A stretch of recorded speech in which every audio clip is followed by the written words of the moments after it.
Oke, selamat siang. Assalamualaikum warahmatullahi wabarakatuh. Selamat siang semua para dokter yang saya mengucapkan terima kasih karena sudah menyempatkan waktu untuk hadir di dalam acara webinar kedua untuk kanker paru.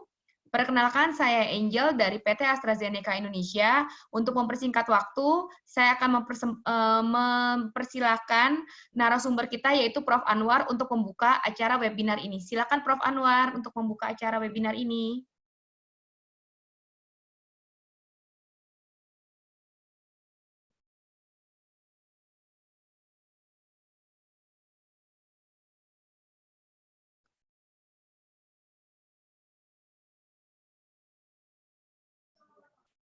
Prof. Anwar, silakan membuka, Prof. Ya, Oke.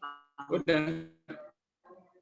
Ya, saya tidak tahu nih apa dari luar Jakarta ada yang hadir apa tidak. Tapi nanti tolong lapor, dengar atau yang mengikuti dari luar Jakarta. Ya. Karena janjinya ada dari Surabaya mestinya oleh Dr. Helmiat. Cuma saya tidak tahu siapa yang akan berbicara karena saya inginnya kan ini interaktif. Jadi jangan cuma ngedengerin dan tidur-tidur gitu. Kita harus aktif. Nah, saya minta ada topik kita mestinya 2 hari ini, patologi kanker paru, dan ini ilmu dasar yang harus dikuasai oleh semuanya. Ya. Jadi satu, akan ada presentasi dari Jakarta. Saya harap dari Surabaya juga ada tanggapan gitu. Saya sudah minta Dr. Helmia untuk menyiapkan salah satu anggotanya. Coba tolong nanti kalau sudah ada, ya, lapor siapa yang bakal menanggapi gitu. Jadi, nah kalau waktunya cukup karena kita sudah terlambat mulai, nanti kita bicara lanjut dengan aspek klinis. Nah, itu juga begitu maksud saya. Jadi ada interaksi. Ya percumaannya ngapain pakai alat-alat begini canggih-canggih kalau kita cuma denger saja gitu. Ya saya minta maaf ya, jadi saya rada ngomel nih, karena saya minta semuanya itu aktif gitu loh. Ya, ya, coba kita lihat bagaimana kelanjutannya. Sekarang siapa nih, Dr. Anggas Reni mau mulai dengan presentasi. Kemudian kalau Surabaya dengar, halo Surabaya, ya. Kalau Anda nanti tolong menyimak dan kalau perlu nanti kalau saya minta akan mengajukan juga presentasinya, nggak usah banyak-banyak, tapi ada gitu. Ya. Oke, baik, silakan Dr. Anggas Reni, Widya Anggas Reni.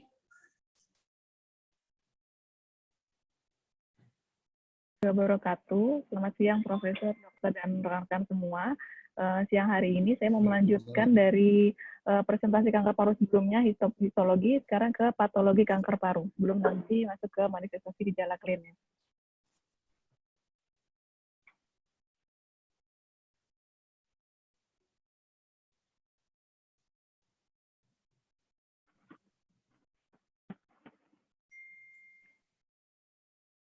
Iya, sudah kok, sudah muncul slide-nya. Iya, Prof. Silakan ya, dimulai, lanjut. Dr. Widya. Iya, Mbak, ini nggak bisa di slide ya?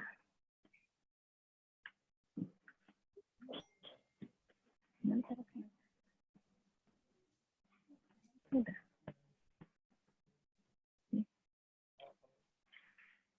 Oh, oke. Gini. Gini. Oh, oh ya. Ya, jadi dari kanker paru definisinya adalah semua penyakit keganasan di paru, baik keganasan yang berasal dari paru itu sendiri atau primer, atau dari luar paru yang kita sebut metastasi tumor di paru. Kanker paru primer merupakan tumor ganas yang berasal dari sel epitel bronkus, baik dari bronkus proksimal sampai dengan yang paling distal. Berdasarkan bentuk atau ukuran sel tumor, progresivitas tumor, serta respon terapi kanker paru dibagi menjadi kanker paru karsinoma sel kecil atau KPKSK dan kanker paru karsinoma bukan sel kecil atau KPKBSK. Jadi sebagian yang tadi, kanker paru karsinoma bukan sel kecil atau KPKBSK merupakan 85% dari seluruh kanker paru yang bisa terbagi menjadi beberapa yang paling banyak adalah adenokarsinoma, kemudian karsinoma sel squamosa, karsinoma sel basal, dan lain-lainnya.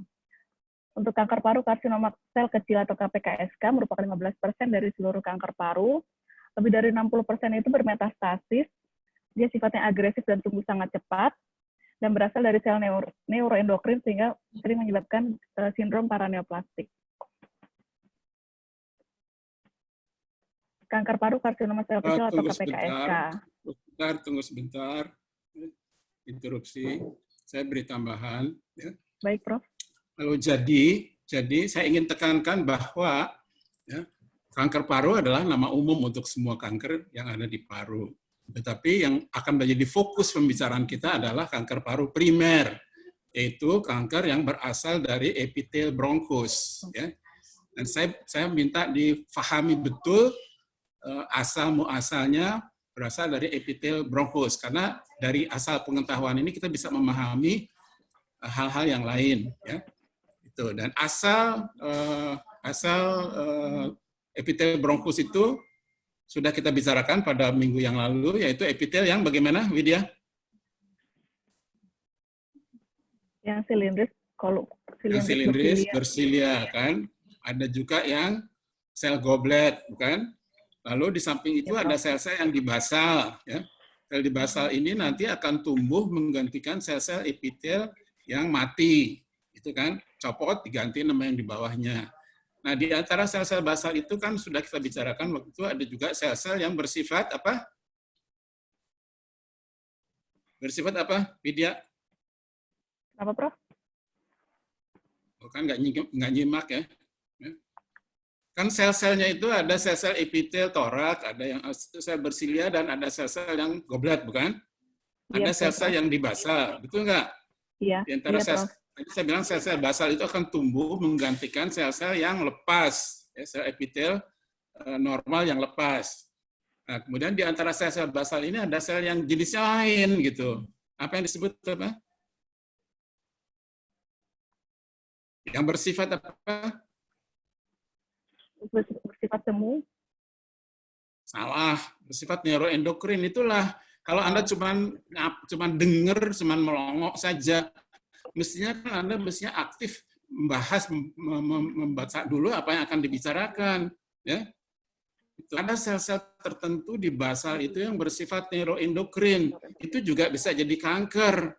Nah, makanya dari sel epitel yang biasa, yang epitel bronkus yang biasa, itu akan menghasilkan kanker paru yang jenis bukan karsinoma sel kecil. Ya. Sedangkan yang dari sel-sel basal yang bersifat neuroendokrin, itu akan muncul karsinoma sel kecil. Dia berbeda sifat-sifatnya, maka itu dilakukan pembagian seperti ini. Ya. Nah, dari segi morfologi, jadi bentuknya kanker itu ada 3 macam untuk karsinoma bukan sel kecil. Itu yang ada adenokarsinoma, ada karsinoma sel squamosa, dan karsinoma sel besar. Ya kan? Sedangkan karsinoma sel kecil itu merupakan satu jenis tersendiri, dan dia di antara kanker itu yang paling agresif, yang paling cepat bermetastasis, yang paling cepat tumbuhnya adalah karsinoma sel kecil ini. Nanti juga ada perbedaan terhadap respons pengobatan. Ya, jadi pahami betul mengapa dilakukan pembagian seperti ini. Ya, asal muasal selnya Anda harus mengerti. Ya, oke, lanjut. Ya, kanker paru karsinoma sel kecil merupakan massa yang sering terletak di sentral dan menginfiltrasi submukosa bronkial, sehingga sering bermetastasis ke daerah hilus dan KGB mediastinum. KPKSK ini tumbuh sangat cepat dan paling agresif, sehingga jarang terdiagnosis pada stadium dini. Hampir semuanya telah bermetastasis saat tidak ada stadium. Kita mengatakannya bukan stadium, tapi staging. Ya, jarang terdiagnosis pada staging dini, hampir semuanya telah bermetastasis saat didiagnosis. Sel KPKSK, sel kanker paru karsinoma sel kecil ini, karena berasal dari sel neuroendokrin, dapat mensekresi berbagai hormon peptida yang menyebabkan sindrom paraneoplastik seperti sindrom inappropriate antidiuretik hormon dan Cushing syndrome, serta beberapa gangguan sistem saraf dari sindrom neurologik seperti Lambert-Eaton syndrome yang akan dijelaskan berikutnya. KPKSK ini sangat sensitif terhadap kemoterapi dan radioterapi. Ya, tunggu sebentar. Tunggu sebentar.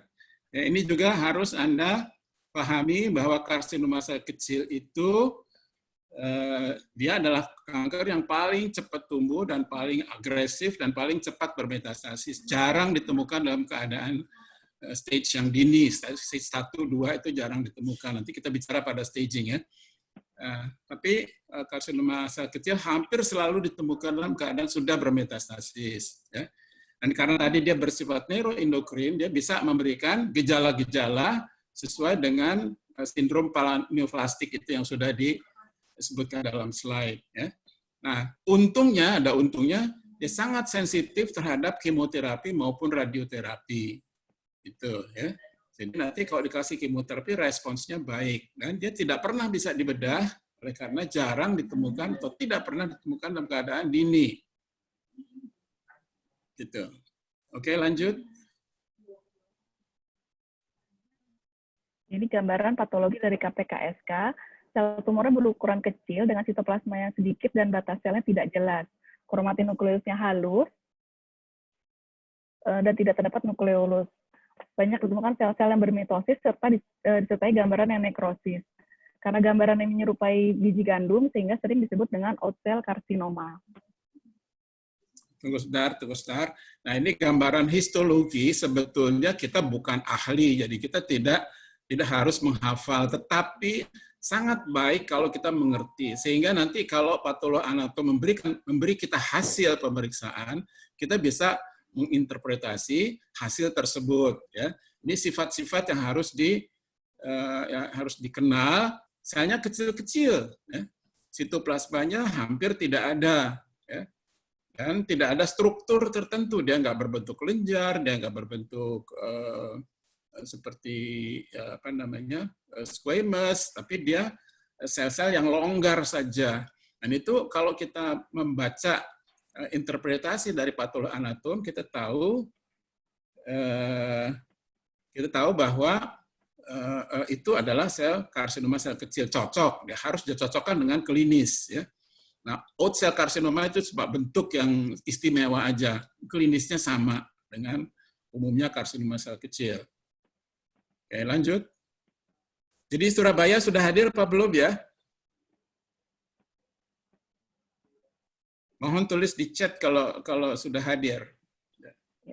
Berikutnya adalah kanker paru karsinoma bukan sel KPKBSK tipe adenokarsinoma. Adenokarsinoma ini merupakan tumor epithel maligna invasif dengan ciri khas diferensiasi kelenjar dan produksi musin. Dia sering muncul di perifer paru dan menginvasi pleura serta dinding dada. Beberapa gambaran histologi yang banyak ditemukan adalah ada 5 tipe: asinar, lepidik, papillary, mikropapillary, dan solid. Untuk yang lepidik, ini merupakan sel-sel tumor yang muncul menggantikan sel pneumosit pada dinding alveolar. Kemudian yang ini adalah tipe asinar, menunjukkan gambaran kelenjar. Sel tumor menggantikan sel epitel kelenjar. Kemudian papillary adalah sel tumor kuboid yang tumbuh di sepanjang inti fibrovaskular.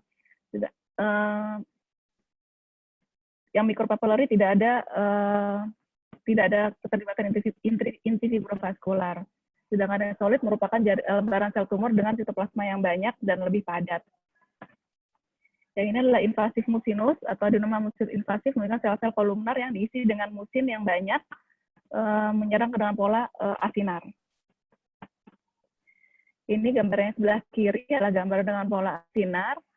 Tumor terdiri dari kelenjar yang sel-sel kelenjar abnormal, menunjukkan bentuknya cryptiformis atau arsitektur berkisi-kisi dengan latar belakang stroma yang desmoplastik atau pembentukan jaringan ikat yang berlebihan.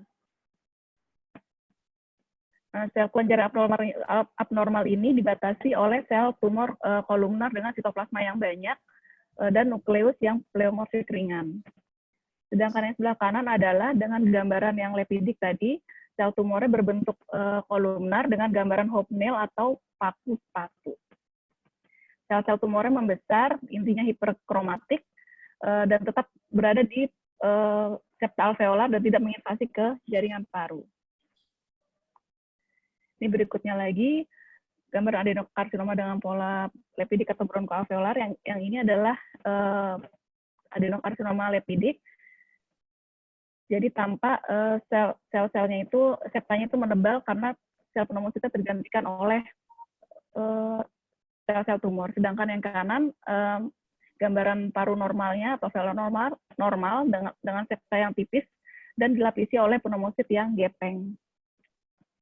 Sedangkan gambar yang sebelah kanan ini merupakan menunjukkan dengan pewarnaan adenokarsinoma, menunjukkan adanya gambaran musin dengan warna pink gelap. Berikutnya adalah kanker paru karsin. Sebentar, saya ini rupanya ada informasi. Surabaya kelihatannya ada salah komunikasi. Mereka memikir, atau sebelumnya saya bicara mengatakan tanggal 3, tetapi ketika berubah, entah saya yang salah memberitahu, tapi sepanjang ingatan saya mestinya Dr. Ananta itu menghubungi para peserta gitu ya. Tapi rupanya tidak, ya nggak apa-apa deh. Di sini kelihatannya sudah hadir Dr. Cynthia dari UNRI. Halo Cynthia. Halo, Dr. Cynthia ada? Ya baik, nanti kita lanjutkan saja. Ya, ada Dr. Cynthia dari Pekanbaru? Iya, Prof. Hadir. Siapa lagi dari Pekanbaru yang hadir? Dr. Alven, Prof. Berapa orang? 6. Berapa orang? 10, Dok. 10 orang, Dok. Prof. Oke ya. Sekalian ya, nanti pertemuan berikut mungkin hari Senin lagi. Hari Senin, karena kan Senin libur kemarin tanggal 1. Jadi biasanya kita mengadakan hari Senin. Jadi tanggal hari Senin, 8. insya Allah hari Senin yang akan datang tanggal 8. Ya. Dan kalau bisa Pekanbaru siap ya, nanti topiknya diberitahu. Oh, baik, Prof. Ya, makasih. Halo, lanjut. Ada pertanyaan dari Pekanbaru tentang tayangan yang sudah berlalu? Tentang small cell dan karsinoma sel kecil dan karsinoma bukan sel kecil? Ada pertanyaan atau komentar? Silakan. Saat ini belum mungkin, Prof. Belum. Oke, nanti respons ya. Baik, Prof. Oke. Adenokarsinoma ini. Ya, Surabaya kelihatannya nggak mungkin hadir karena salah informasi. Saya nggak tahu yang lain, Solo ataupun dari mana lagi. Katanya belum ada ya. Oke, nggak apa-apa. Lanjut. Ya, adenokarsinoma ini merupakan tumor paru primer yang tersering dan merupakan jenis yang terbanyak yang ditemukan pada perempuan, orang yang tidak pernah merokok, dan dewasa muda. Dia juga tumbuh lebih lambat dibandingkan subtipe yang lainnya. Berikutnya adalah KPKBSK, karsinoma sel squamosa. KSS atau karsinoma sel squamosa ini muncul terutama di sentral atau hilus paru. Dia bisa bereksodus ke lumen bronkus, membuat massa intralumen, dan menyebabkan obstruksi bronkus, sehingga menyebabkan atelektasis atau infeksi. KSS juga bisa berpenetrasi ke dinding bronkus, menginfiltrasi ke sepanjang jaringan peribronkial sampai ke kalina atau mediastinum. Atau bisa juga menjadi massa intraparenkim seperti kembang kol yang mendesak paru. Ini beberapa gambarannya adalah, yang di tengah ini adalah gambaran keratin pearl atau mutiara keratin, dengan sebelah kirinya adalah nekrosis, merupakan gambaran khas dari karsinoma sel squamosa. Ini gambaran makronya, munculnya di sentral yang mendesak ke paru, sedangkan sebelah kanan sama dengan gambaran keratinisasi atau squamosa pearl dengan sitoplasma eosinofilik, dan ada juga jika di zoom in jembatan intrasel atau intracellular bridge. Ini keratinnya. Ya, karsinoma sel squamosa ini sering didahului dengan metaplasia atau displasia squamosa pada epitel bronkus, yang kemudian bisa bertransformasi menjadi karsinoma in situ atau sebuah fase yang mungkin perlu waktu beberapa bulan sampai menjadi karsinoma squamosa invasif. Di gambaran yang A adalah hiperplasia sel goblet atau penambahan jumlah sel goblet, kemudian hiperplasia sel basal, penambahan jumlah sel-sel basal, kemudian metaplasia squamosa, mulai tergantikan sel-sel Kolmer menjadi sel-sel yang gepeng atau seperti sel-sel yang ada di kulit, dan yang dia adalah sudah menjadi displasia squamosa, tumbuhnya sudah mulai tidak beraturan dan bentuknya juga sudah mulai tidak beraturan.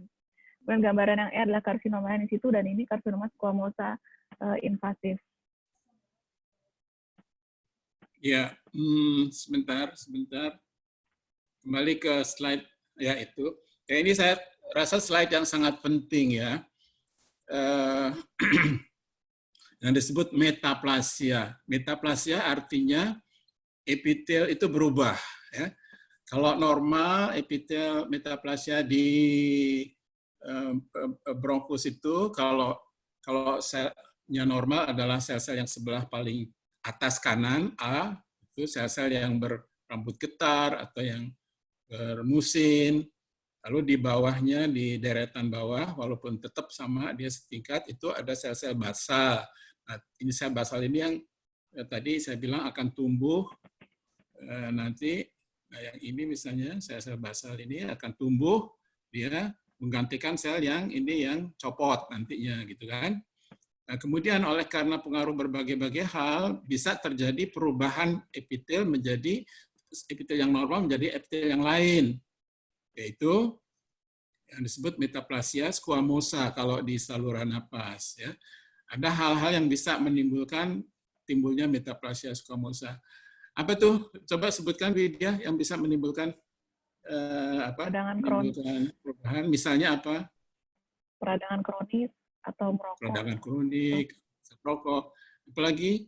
Dr. Cynthia tahu dari Pekanbaru? Apa yang bisa menimbulkan metaplasia?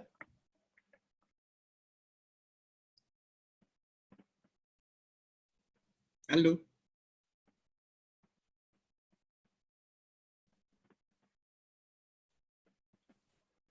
Nggak ada ya, nggak ada responsnya. Ya. Jadi ada gas-gas yang terhirup, ya. Kemudian berbagai-bagai penyakit itu bisa menimbulkan metaplasia, dan metaplasia ini jadi epitelnya berubah. Nah, hubungan metaplasia dengan karsinoma squamosa. Metaplasia yang sering terjadi di paru adalah metaplasia squamosa, artinya epitelnya menjadi gepeng, gitu ya, seperti epitel di kulit atau di mulut atau di hidung atau di vagina, ya. Jadi squamosa. Nah, sekarang apabila kita bersamaan dengan udara atau asap ataupun apalagi yang kita hirup itu ada mengandung mengandung bahan-bahan karsinogenik, maka sel-sel yang bermetaplasia ini akan berubah menjadi sel-sel yang prekanser. Ya, jadi berubah sifatnya menjadi sel yang tidak beraturan, menjadi sel yang tidak teratur bentuknya, tidak seragam, sehingga menjadi yang disebut displasia. Dan displasia ini dapat nanti berubah menjadi kanker. Nah, umumnya jadinya kanker paru jenis karsinoma squamosa. Nah, itu sebabnya pada perokok, karena di dalam rokok itu banyak gas-gas dan banyak zat-zat kimia yang bersifat karsinogenik, maka perubahan itu bisa terjadi. Jadi metaplasia dan terjadi karsinoma squamosa. Walaupun bisa juga jadi jenis kanker yang lain, ya. Oke. Nah. Oke, Surabaya sudah hadir. Terima kasih, ya, Dr. Julius Tanoto. Terima kasih. Kalau ada komentar silakan ya, boleh. Nah, kalau perubahan-perubahan epitel tadi, perubahan ganas itu mula-mulanya hanya di epitel saja, ya. Dia tidak menginfiltrasi, cuma di epitel, itu disebut karsinoma in situ. Ini jarang sekali kita ketemu karena secara makroskopik sulit kita melihat, ya. Hanya kalau di biopsi dan dapat, maka kita bisa melihat. Kalau dia belum menembus membran basal ini, belum menembus ke jaringan di bawahnya, disebut karsinoma in situ. Dan karsinoma in situ dapat berubah menjadi karsinoma invasif. Oke, lanjut. Silakan kalau ada komentar dari mana? Dari Surabaya kah atau dari Pekanbaru? Silakan tulis di chat. Ya, berikutnya adalah KPK-BSK tipe karsinoma sel besar. Ini bisa di sentral dan bisa di perifer. Bentuk sel tumornya pleomorfik berinti besar, anak intinya prominent dengan sitoplasma yang sedang. Gambarannya tidak berdiferensiasi baik ke arah squamosa ataupun ke diferensiasi kelenjar.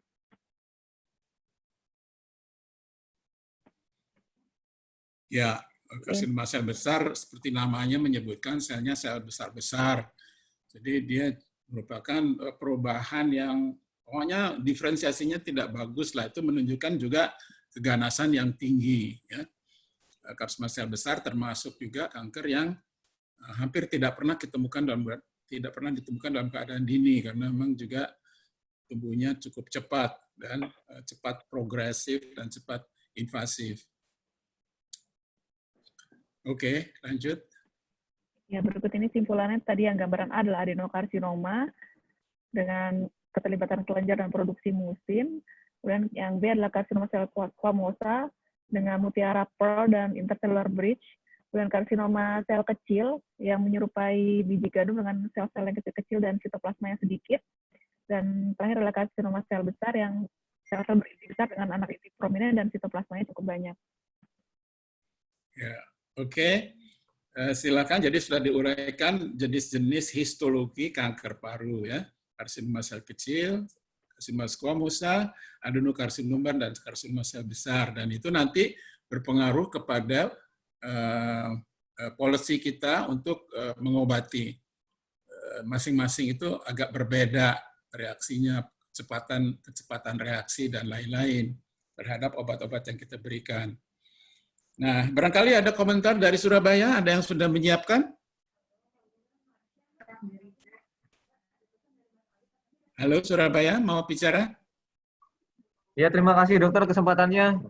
Prof, Ya. terima kasih kesempatannya, Prof. Siapa Anda? Sebut namanya. Ini dari Dr. Muhaimin yang akan presentasi, Prof. Ya. Ya, Terkait? terima kasih. Ya, kita berikan kesempatan dulu ya. Kita lihat apa yang sudah disiapkan oleh Surabaya. Silakan.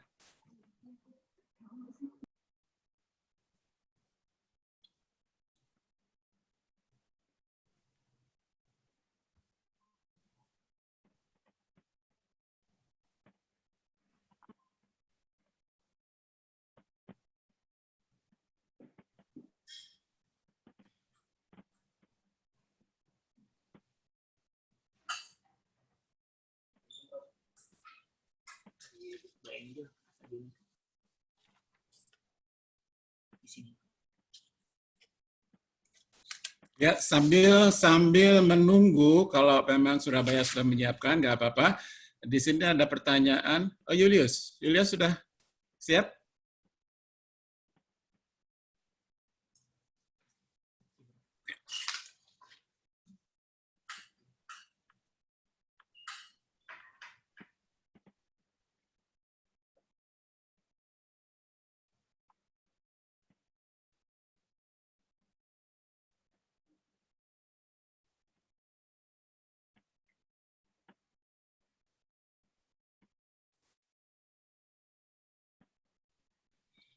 Ya, sambil menunggu Dr. Julius, ini ada pertanyaan dari Dr. Sheila Gerhana. Ya. Katanya kadang-kadang atau sering kita temukan hasil dari patologi anatomi sel yang atipik. Ya. Atipik itu masuk yang mana sih? Ada yang tahu?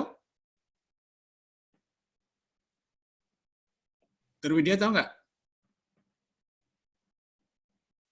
Sel atipik itu masuk yang mana? Belum tahu, Prof. Belum tahu. Jadi atipik seperti namanya, atipik artinya dia tidak bisa dibaca oleh patolog anatom, ini termasuk jenis yang mana. Ya. Biasanya kalau jawaban seperti itu, artinya patologi anatomi belum dapat memutuskan, they have not made up their mind, apakah ini ganas atau tidak. Tetapi biasanya kalau jawaban seperti itu pasti sel yang abnormal, bukan sel yang normal. Jadi kita harus lebih waspada. Ya, mungkin bahan yang kita kirim terlalu sedikit, mungkin perubahan-perubahannya memang belum jelas. Jadi dia belum bisa menentukan ini termasuk kanker apa bukan, tapi jelas abnormal. Nah, yang bisa kita lakukan adalah mengirim bahan lebih banyak lagi atau lebih baik lagi, entah dari sputum atau entah dari bahan yang lainnya. Gitu ya. Jadi itu pertanyaan Dr. Sheila Gerhana. Jadi atipik artinya memang patolog anatom belum mampu menegakkan diagnosis. Mungkin karena bahan yang kita kirim kurang bagus, mengirimnya kurang bagus, atau memang perubahan-perubahannya belum nyata. Jadi perlu pemeriksaan lebih lanjut. Oke, Dr. Julius silakan. Sudah siap?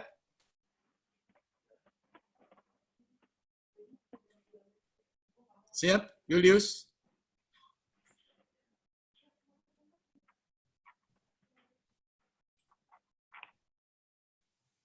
Halo? Belum bisa. Ya, Prof. Bisa? Di stop share sama Mas Ces tadi. Ya. Nggak apa-apa lah, kita baru mulai ini. Maaf, Jadi, Prof. Nggih. nah, nggak apa-apa, silakan. Ayo kita tunggu. Karena saya inginnya memang responsif antara mumpung ada kesempatannya, jadi silakan. Ya. Ini.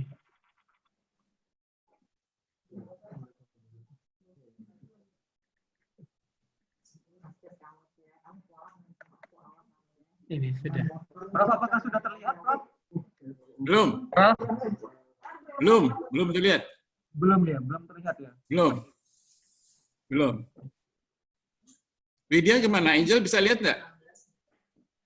Belum, Prof. Saya nggak bisa lihat Belum. Dr. Julius. Boleh Kalau memang saja ada ini. kesulitan untuk share screen, boleh di email ke saya biar nanti saya yang share screen-nya. Ini kok nggak mau ya? Ya ini soalnya your screen sharing is paused.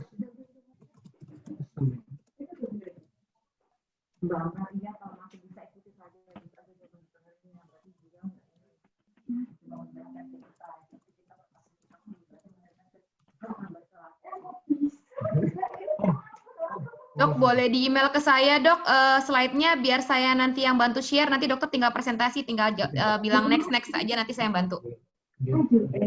Iya, baik. Baik, Dok. Oke, sementara itu kita lanjut dulu ya. Widya masih ada slide-nya? Masih, Dok. Masih, Prof. Masih. Ya, kita lanjut dulu ya. Lanjut Ini, Dokter Widya jangan dulu itu. ya. Iya. Sabar. Silakan. Jadi sel-sel atipikal yang tadi dapat diidentifikasi dengan abusan sitologi sputum atau pemeriksaan sitologi yang didapatkan dari sputum, bilasan bronkus ataupun sikatan bronkus, meskipun lesinya asimptomatik dan tidak terdeteksi secara radiologis. Ini beberapa Ya, gambaran sitologi dari karsinoma sel besar, merupakan kelompok sel-sel epiter yang hiperseluler membentuk pola cynthia like sheet, yang gambar yang B. Oh, gambarnya lagi hilang nih. Oh, tadi. Ya, gambarnya lagi hilang karena masih pakai Dr. Julius. Oh ya. Sudah dikirim ke Dr. Angel belum? Sudah, Prof.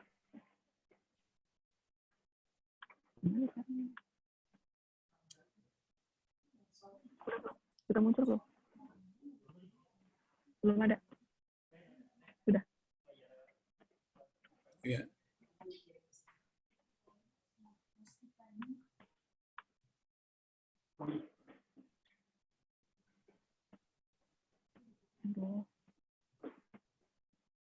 Ya. Ini kembali ke Dr. Widya ya. Dulu ya. Ya, Prof. Ya, Oke, Prof. selesaikan aja dulu deh. Ya. Sambil Jadi menunggu tayangan dari Surabaya. Ya. Ya. Oke, silakan Batas kita antar lanjutkan sel- dulu Dr. Widya ya. Baik, Prof. Ya, karsinoma sel besar, sel-sel epitelnya hiperseluler membentuk pola cynthia like sheet. Batas antar sel tidak jelas dengan latar belakang abusan sel darah merah. Dan gambar yang C ini ada sel inti yang besar dan binukleasi. Bentuknya poliomorfik dari bulat sampai irregular dengan kromatin yang kasar dan nukleolusnya lebih menonjol. Kemudian yang D adalah sel tumor bizar atau besar dan irregular atau bisa disebut giant cell. Yang ini gambaran sitologi untuk karsinoma sel squamosa. Juga ada gambaran sel tumor yang bizar, besar dan irregular. Ada gambar inti selnya hiperkromatis dengan tampak 1-2 anak inti atau nukleolus yang terlihat jelas. Oke, ada lagi? Nah, satu lagi, Prof. Oke, lanjut. Ini gambaran sitologi untuk adenokarsinoma, bisa ditemukan tunggal atau tersusun dalam 3 dimensi, sitoplasmanya relatif banyak, dan ada vakuola yang berisi musin. Nah, sitoplasma yang bervakuola ini bisa mendorong intinya ke tepi, sehingga membentuk struktur signet ring cell. Yang terakhir adalah karsinoma sel kecil, kelompok-kelompok agak longgar dengan sel-sel yang tersebar dengan sel tumor ukuran kecil, sitoplasmanya sedikit, tidak mencolok dengan susunan yang molding. Jadi inti selnya bulat dan bulat, oval, atau seperti wortel dengan kromatin yang bergranul halus. Kalau disebutnya menyerupai gambaran salt and pepper. Iya, jadi oke, sambil menunggu tayangan Dr. Julius ya. Jadi tadi disebutkan ada pemeriksaan-pemeriksaan yang kita bisa menemukan sel-sel tersebut. Tentu yang nomor satu biopsi. Diambil jaringannya entah dengan cara bronkoskopi, entah dengan cara biopsi atau apa ya. Tapi bisa juga yang diperiksa adalah sel-sel, ya. Sel-sel yang bisa dilepaskan oleh sel epitel tadi, dilepaskan dan ketemu di dalam bahan yang kita ambil, misalnya sputum atau bilasan bronkus. Itu ada sel-sel yang terlepas, dan kalau kita periksa kita bisa menemukan sel-sel yang khas. Ada yang khas sel karsinoma sel besar, ada adenokarsinoma, ada sel squamosa, dan ada small cell carcinoma. Dan itu tugas patoloanatom untuk menginterpretasi, membaca, mengenal sel-sel yang abnormal tadi. Namun tugas kita dokter paru adalah harus mengirim bahan yang cukup baik, ya, dengan cara pengambilan yang baik, dengan cara mengirim dengan baik, kalau perlu diberi zat-zat untuk pengawet, gitu ya. Dan itu harus Anda pelajari juga, sehingga bahan-bahan yang kita periksa, yang kita sudah ambil dengan sulit, dengan susah payah, itu bisa dibaca oleh patoloanatom. Jadi jangan hanya menyalahkan patoloanatom nggak bisa baca, tapi kita harus dapat mengirim bahan yang bagus, yang bisa dibaca, karena patoloanatom tidak bisa mengarang. Patoloanatom harus berdasarkan apa yang mereka lihat, ya. Itu. Tetapi tahu kita bahwa melalui pemeriksaan-pemeriksaan tadi kita bisa melihat jaringan. Kalau kita buat biopsi, itu biasanya kelihatan lebih jelas. Tapi bisa juga kita dapatkan sel-sel. Sel-sel yang terlepas itu berarti sel-selnya kalau dia menunjukkan sifat-sifat yang khas dapat diinterpretasi sebagai sel tumor ganas. Ya. Nah, jadi saling tergantung nih, bahan yang kita ambil harus baik, pengirimannya harus baik, dan harus cukup banyak untuk bisa ditemukan oleh patoloanatom. Ya.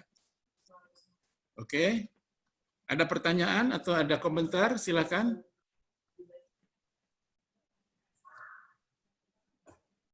Ya, kalau bisa, ini ada pertanyaan. Selamat siang, dapatkan secara tipikal sudah. Oke. Oke. Di sini ada tulisan Dr. Muhaimin mau share slide. Yang mana ya? Dr. Julius mau mulai, bisa? Sampai saat ini saya belum terima email dari Dr. Julius. Oke. Dr. Julius sudah bisa menunjukkan slide-nya apa belum? Emailnya baru masuk nih, Prof. Saya share ya, Prof. Ya, oke, silakan.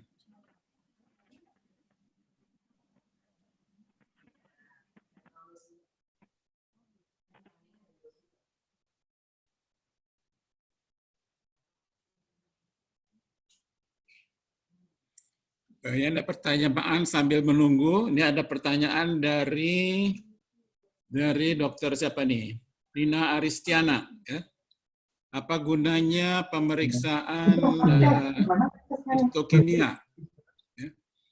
Oke, pemeriksaan histokimia itu adalah teknik pulasan ya, yang dilakukan oleh patoloanatom agar supaya bisa mengenal jenis yang mana dari sel-sel yang atau dari bahan biopsi yang kita kirimkan pada mereka, termasuk kanker jenis yang mana. Ya. Misalnya imunohistokimia itu misalnya saja untuk adenokarsinoma, bisa. Jadi kalau mereka lakukan, hasilnya positif, dia yakin bahwa itu adenokarsinoma. Dan ini biasanya dilakukan, seperti saya bilang, kadang-kadang sulit untuk melihat, menginterpretasi bahan yang kita berikan. Jadi butuh pemeriksaan khusus seperti imunohistokimia. Itu gunanya. Dan itu mereka akan menganjurkan pada kita nanti, dan kalau kita setuju, maka mereka akan melakukan. Atau kadang-kadang mereka langsung melakukan. Berarti ada prosedur tambahan untuk lebih mengenal atau memastikan jenis kanker yang mereka temukan. Oke, baik. Silakan. Sudah, Dr. Julius bisa mulai?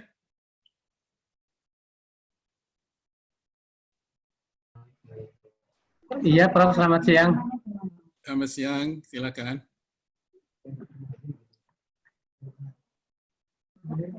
Saya Dr. Muhaimin, Dok, dari FK UNER Surabaya. Ini kami ingin men-share kasus yang kami rawat di ruangan Prof. Jadi ada Oh gitu, jadi ini tentang kasus, bukan tentang histologi ya? Bukan tentang patologi ya? Bukan, Dok. Dari permintaannya Dr. Helmi, kita diminta sharing kasus, kemudian nanti diminta sedikit diskusi, mohon tanggapannya dari Prof. Anwar gitu, Prof. Oke, kalau begitu kita lanjut dulu ke aspek klinis ya. Oke, siap, Prof. Oke. Aspek klinis disiapkan dari Surabaya nggak ada kan? Kalau nggak ada, kita yang dari Jakarta aja. Siapa yang menyiapkan aspek klinis? Aspek klinis Halo? ada, Prof. Ada? Ada. Oh boleh, aspek klinis dulu, Surabaya dulu, nggak apa-apa, silakan. Bisa nggak? Atau harus dikirim dulu? Ya, mohon izin Prof, ini sebenarnya aspek klinisnya itu dari Dr. Helmi juga minta disambungkan dengan kasus Prof. Jadi aspek klinis saya buat sedikit, Oke. sambungin dengan kasus, nggak apa-apa nggak Prof? Boleh. Tapi begini dah, mendingan kita belajar dulu yang aspek klinis umum dibacakan oleh, sudah disiapkan oleh Jakarta. Nanti disambung ke Surabaya. Dr. Julius atau Dr. siapa tadi? Satu lagi? Tika ya? Dr. Muhaimin. Muhaimin, ya. Oke, kita lanjutkan dulu ya aspek klinis dari Jakarta ya. Oh baik, baik Prof. Oke, yuk silakan. Siapa? Selamat siang, Prof. Ya, Saya Dr. Nina Nina Aristiana Aristiana. dan Tika Indriati akan menjelaskan aspek klinis. Ya, silakan.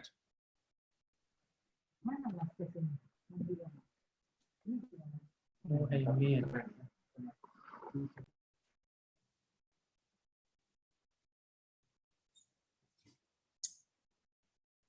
Oke.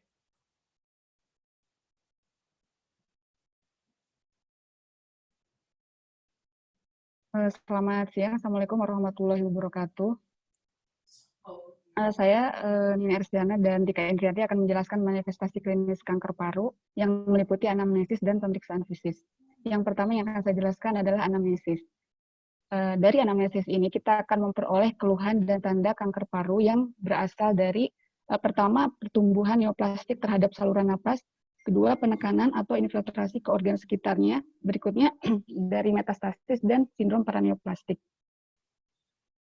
Sebelum melanjutkan ke keluhan dan tanda dari kanker paru, saya akan membahas sedikit mengenai faktor risiko terhadap kejadian kanker paru.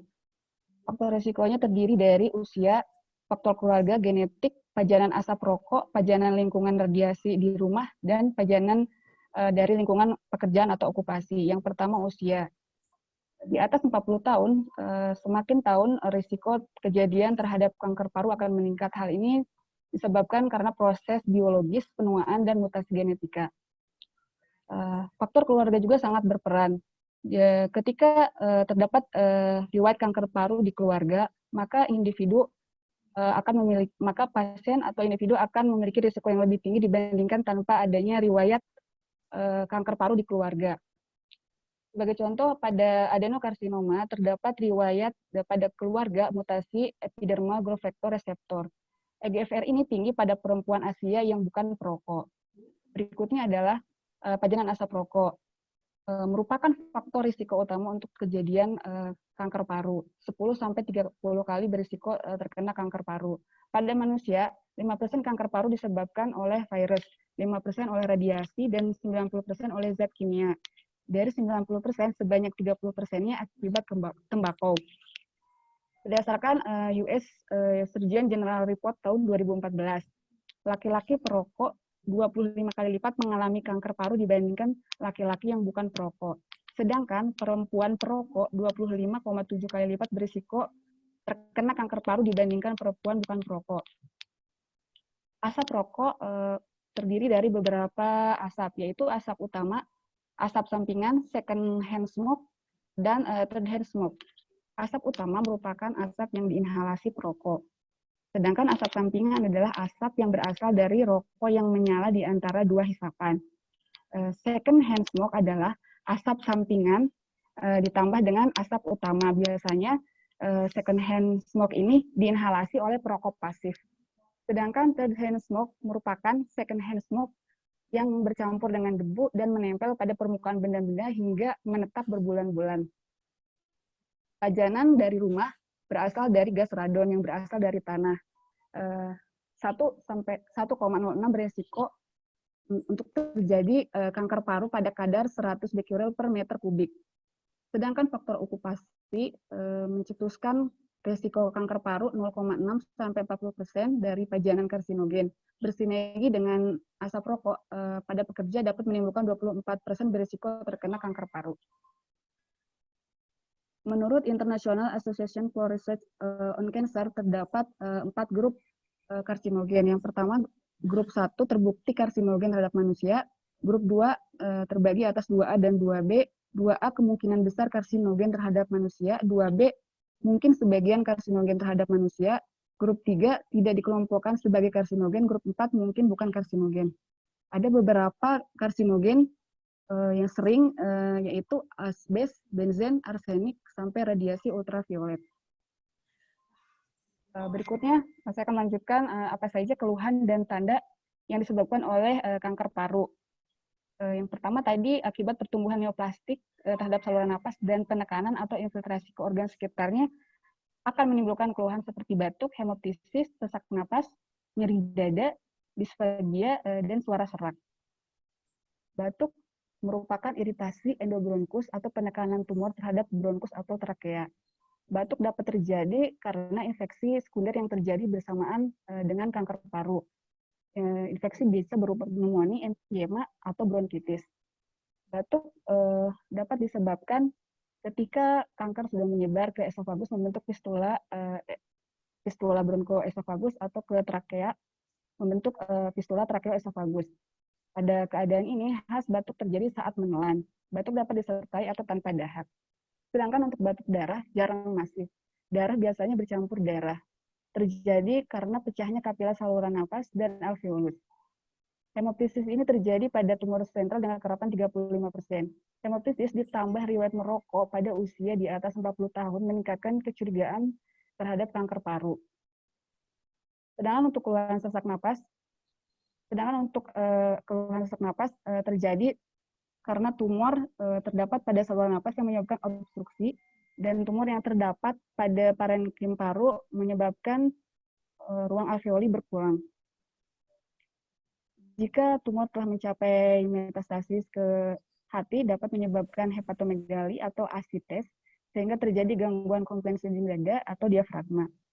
Tahap lebih lanjut, sesak napas dapat terjadi karena efusi pleura ganas, anemia, atau infeksi sekunder. Sesak napas pada kanker paru memiliki diagnosis banding berupa PPOK, gagal jantung, emboli paru, penyakit jantung iskemik, atau pneumotoraks. Berikutnya keluhan nyeri dada bervariasi dengan kekerapan 20-49%, mulai rasa tidak nyaman sampai nyeri terlokalisasi yang disebabkan invasi tumor pada pleura parietal, jaringan lunak, atau tulang. Nyeri dada yang disertai dengan nyeri bahu, lengan, dan punggung yang unilateral terjadi pada sindrom Pankos. Sedangkan keluhan sulit menelan atau disfagia disebabkan oleh penekanan tumor pada esofagus atau penyebaran tumor ke kelenjar getah bening atau KGB subkarina. Disfagia juga terjadi akibat kerusakan nervus laring oleh penekanan tumor atau limfadenopati mediastinum. Sedangkan keluhan sesak napas, suara serak disebabkan oleh penekanan oleh tumor primer atau pembesaran KGB mediastinum pada nervus laring recurrens kiri yang menyebabkan paralisis pita suara.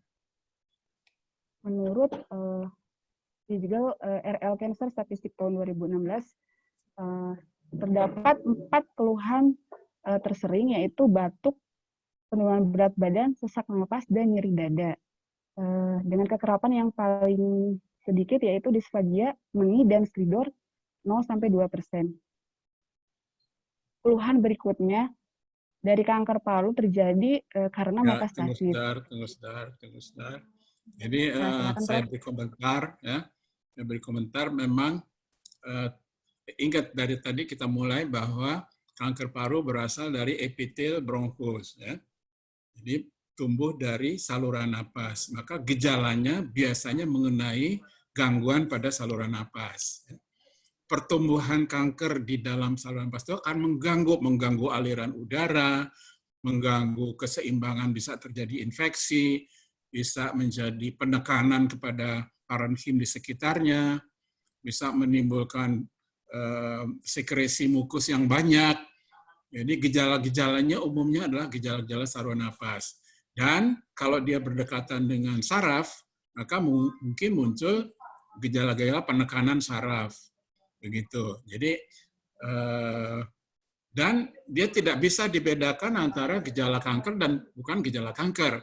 Kita harus menginterpretasinya berdasarkan juga faktor-faktor yang lain. Jadi ada faktor umur, ada faktor risiko dan lain-lain ya. Jadi gejala ini membantu mengarahkan pikiran kita ya, dengan mengkombinasi dengan berbagai-bagai faktor dan memahami bagaimana kejadian kemungkinannya, maka kita bisa lebih waspada akan kemungkinan kanker paru ini dan tidak terlambat mendiagnosis. Nanti akan ada hubungan dengan keterlambatan menegakkan diagnosis ya. Oke, jadi itu tadi gejala-gejala yang sudah diuraikan dan memang Anda harus hafal itu, dan bukan cuma hafal, harus mengerti mengapa dia terjadi. Ya. Nah, nanti bisa dilihat faktor yang lain, foto toraksnya bagaimana, hasil pemeriksaan fisiknya bagaimana, itu yang bisa menyimpulkan kita ke arah mana penyakit ini berjalan. Ya. Oke, lanjut. Ada komentar barangkali dari peserta, silakan kalau mau. Mumpung nanti saya bisa silakan jawabannya. Lanjutkan dulu. Baik, Prof. Terima kasih. Keluhan berikutnya akibat metastasis dari kanker paru. Terdapat organ yang sering terkena dan organ yang jarang terkena. Organ yang paling sering terkena meliputi otak, selaput meningen, paru kontralateral, hati, kelenjar adrenal, tulang, dan pleura. Metastasis yang mencapai otak terkadang asimptomatik. Bila terdapat gejala, akan tergantung lokasi dan luasnya lesi. Keluhannya berupa nyeri kepala, mual, muntah, ataksia. Keluhan-keluhan tersebut mirip dengan kanker otak primer atau dapat mirip dengan stroke. Metastasis berikutnya ke selaput dapat terjadi sering ke selaput meninges dari otak atau spinal cord, menyebabkan leptomeningeal carcinomatosis. Berupa keluhannya sama seperti metastasis ke otak, nyeri kepala, ditambah kelumpuhan saraf kranial, diplopia, slur speech, dan nyeri punggung yang bersifat radikular.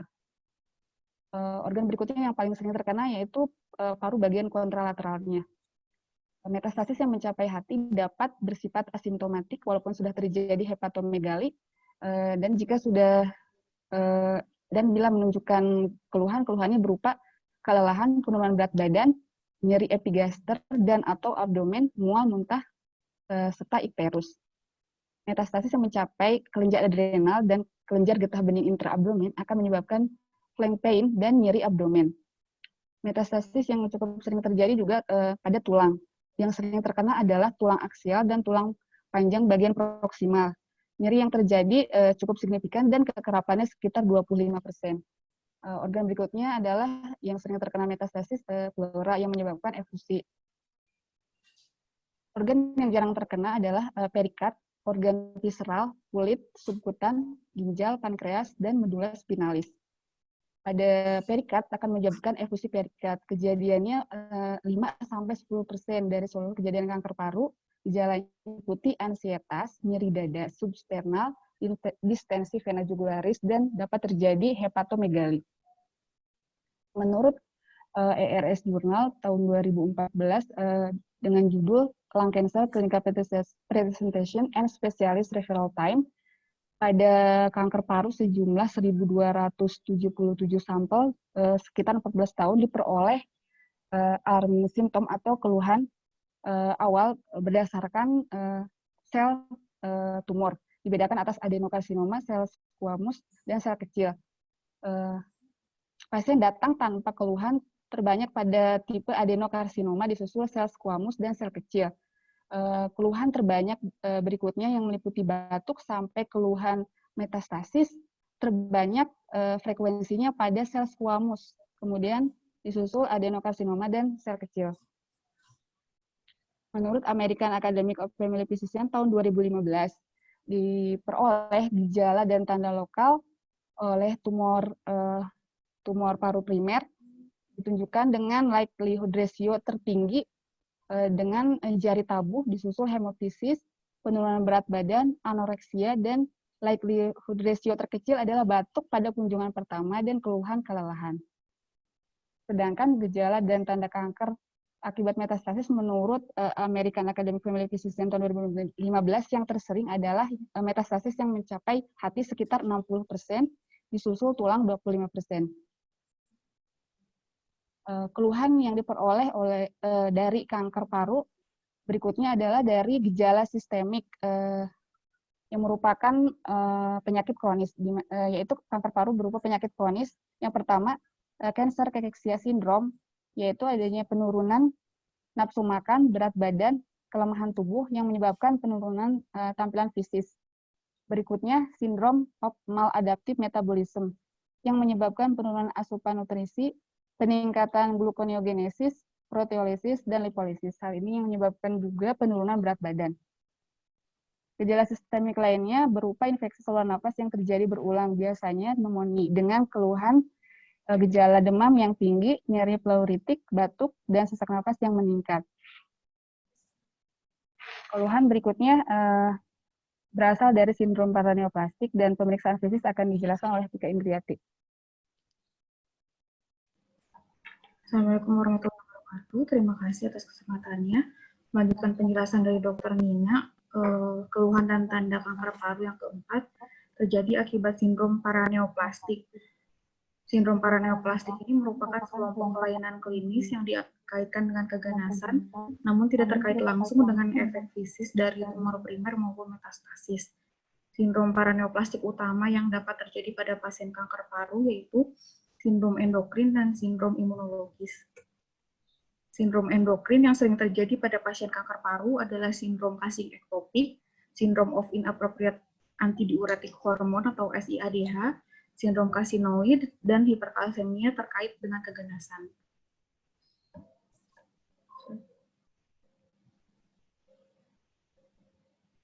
Sindrom Cushing ektopik paling sering disebabkan pada kanker paru jenis karsinoma sel kecil atau KPKSK dan bronchial carcinoid tumor.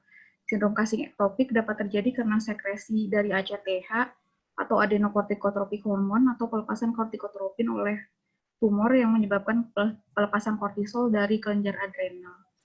Tanda dan gejala yang dapat ditemukan pada sindrom Cushing ektopik antara lain moon face, akne, strie, kelemahan otot proksimal, edem perifer, hipertensi, alkalosis metabolik. Kemudian SIADH terjadi pada KPKSK dengan manifestasi yang terjadi karena sekresi hormon antidiuretik oleh tumor yang menginaktivasi reseptor vasopresin di tubulus ginjal, sehingga terjadi peningkatan aquaporin pada tubulus ginjal dan akhirnya mengganggu free water clearance. Tanda dan gejala yang terjadi pada SIADH tergantung pada kadar natrium di dalam darah.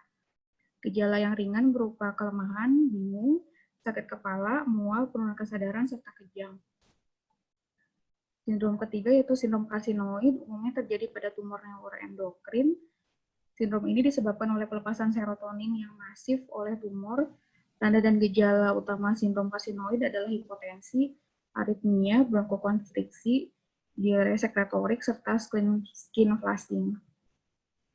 Yang terakhir adalah hiperkalsemi non-metastasis terkait dengan keganasan, paling sering terjadi pada karsinoma sel squamosa. Kanker paru dapat menghasilkan protein yang mirip dengan hormon paratiroid, sehingga meningkatkan metabolit aktif vitamin D atau kalsitriol, sehingga menyebabkan hiperkalsemia osteolitik. Tanda dan gejala yang timbul bergantung pada kadar kalsium dalam darah. Hiperkalsemia ringan sedang menyebabkan poliuri, polidipsi, muntah, nyeri perut, serta mialgia, hiperkalsemia berat, menyebabkan perubahan status mental, hipotensi, serta bradikardi. Gambaran dari sindrom Cushing yaitu moon face, akne, stria ungu, buffalo hump, abdomen pendulum, serta lengan dan tungkai yang mengecil. Gambaran dari SIADH ringan yaitu nyeri kepala, lemah, bingung, mual, serta anoreksia. Gejala berat pada SIADH yaitu penurunan kesadaran, kejang, koma, mioklonus, serta asteriksis. Sindrom yang kedua yaitu sindrom imunologis. Yang paling sering terjadi pada kanker paru adalah paraneoplastic neurologic syndrome atau PNS, yaitu disfungsi sistem saraf yang disebabkan mekanisme autoimun, bukan oleh efek lokal dari tumor. Sindrom ini sering terjadi pada KPKSK dan tumor karsinoid.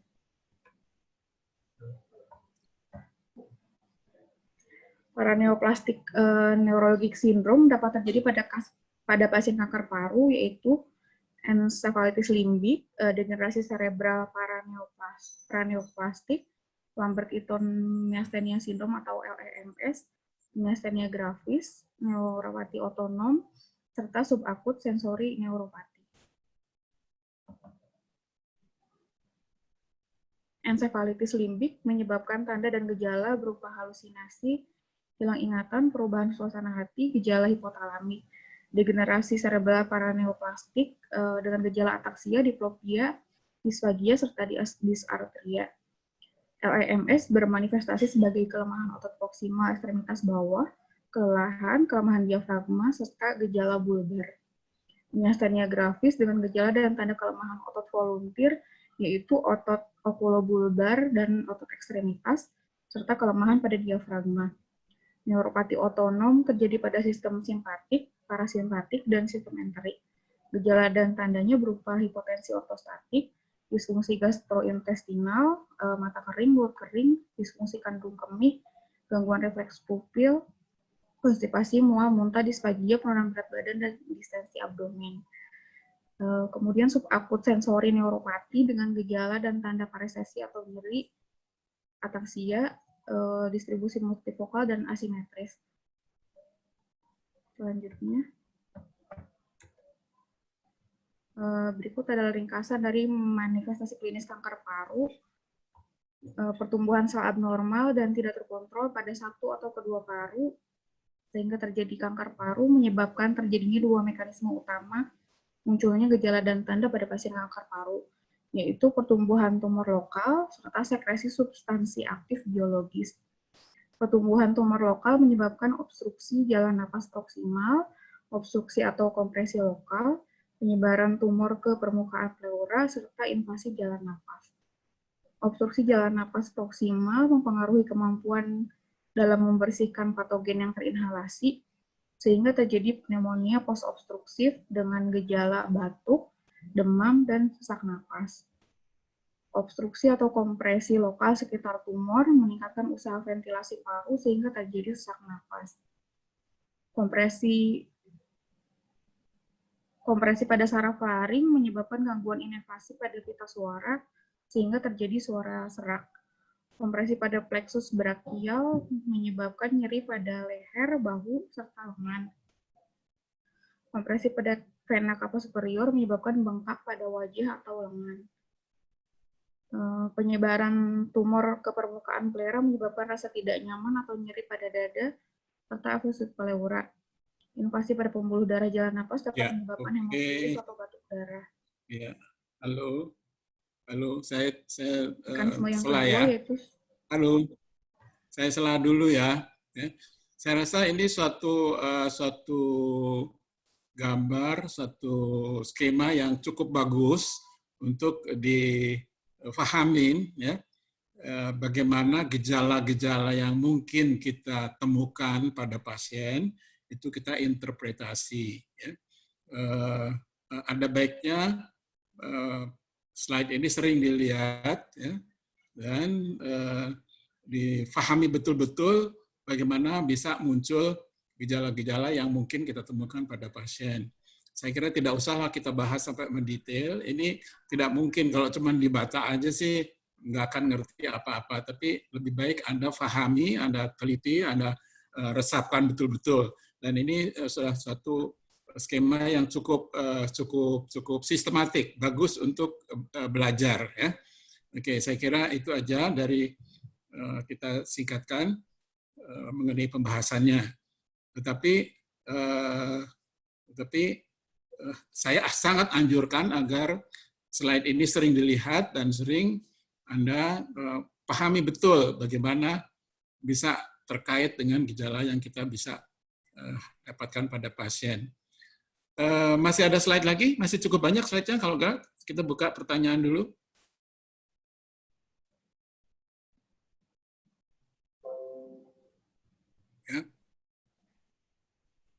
Ya, ini menguraikan satu persatu sindrom kan. Saya rasa silakan di-share aja slide-nya dan dibaca bukunya dan dipahami maksudnya. Ya. Kita mulai dengan diskusi dan nanti saya kira akan ada beberapa pertanyaan. Ini bertanya nih dari Dr. Cynthia. Ya. Sering gejala klinis pasien kanker sering dikeluhkan setelah mencapai staging yang lanjut. Apakah ada cara pemeriksaan yang dapat mengenai perubahan epitel di kelas yang bersifat reversibel tadi?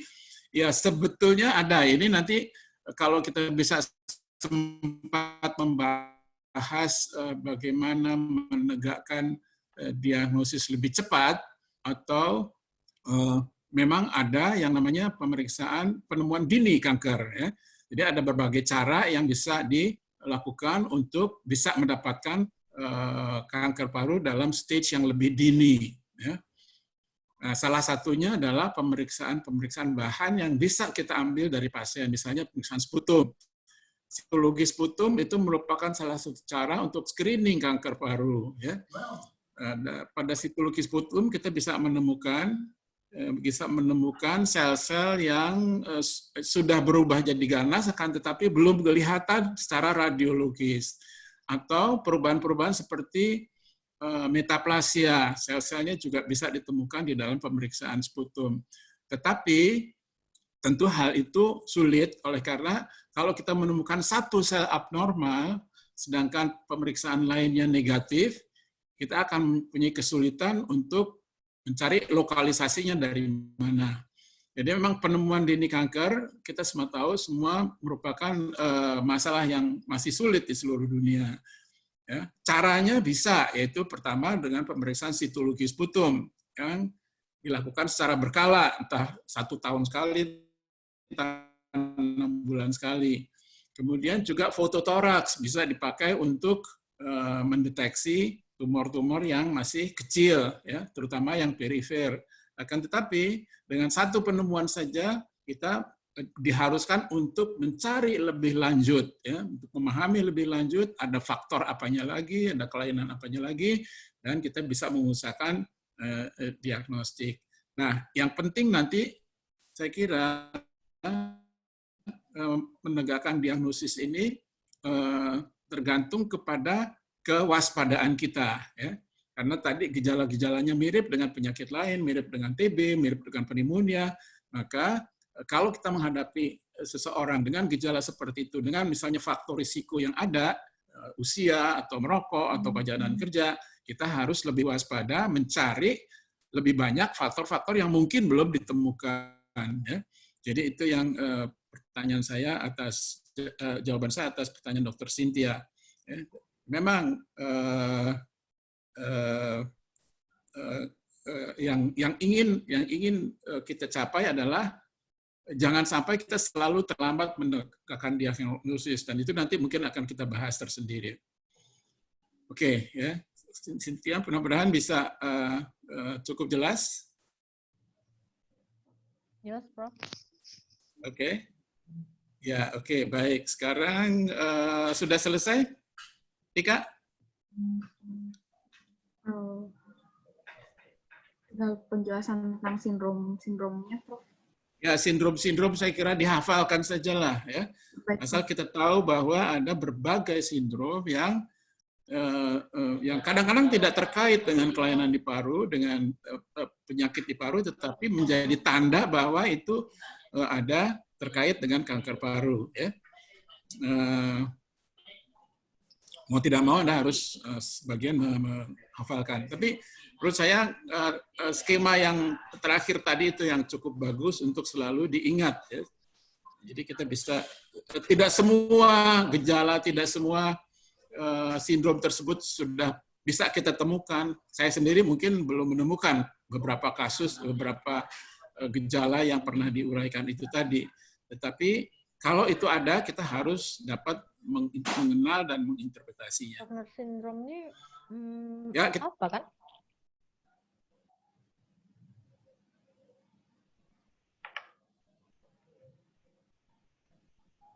Silakan.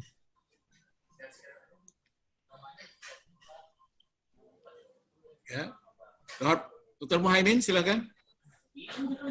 FK UNER. Dr. Angel, tolong ditayangkan slide-nya. Iya, Prof. Sebentar, Ya, Prof.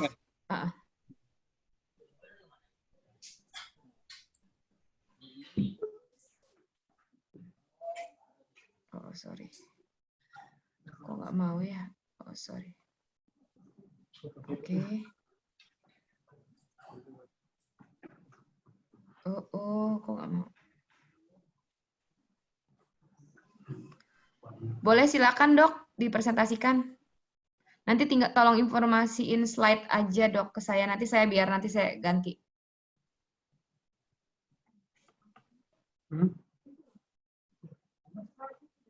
Sudah terlihat dok? Belum. Belum terlihat? Belum. Oh, belum terlihat. Oh. Tadi udah, tapi sekarang enggak. Oh iya, udah. Ya, sudah. Sudah ya, Prof?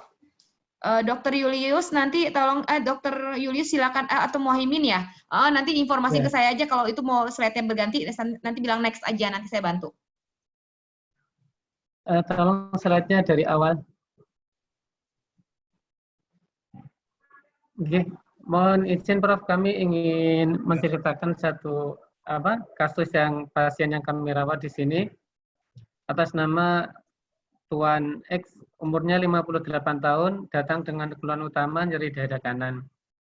Riwayat penyakit sekarang, sejak 6 bulan sebelum masuk rumah sakit, pasien batuk kambuh-kambuhan, dan kadang-kadang ada bercak darahnya. Pasien tidak merasakan sesak, tidak ada nyeri dada saat ini, kemudian mual muntah tidak ada, badan panas tidak ada, penurunan nafsu makan ada, berat badan makin lama makin menurun, dan ada keringat, tidak ada keringat malam.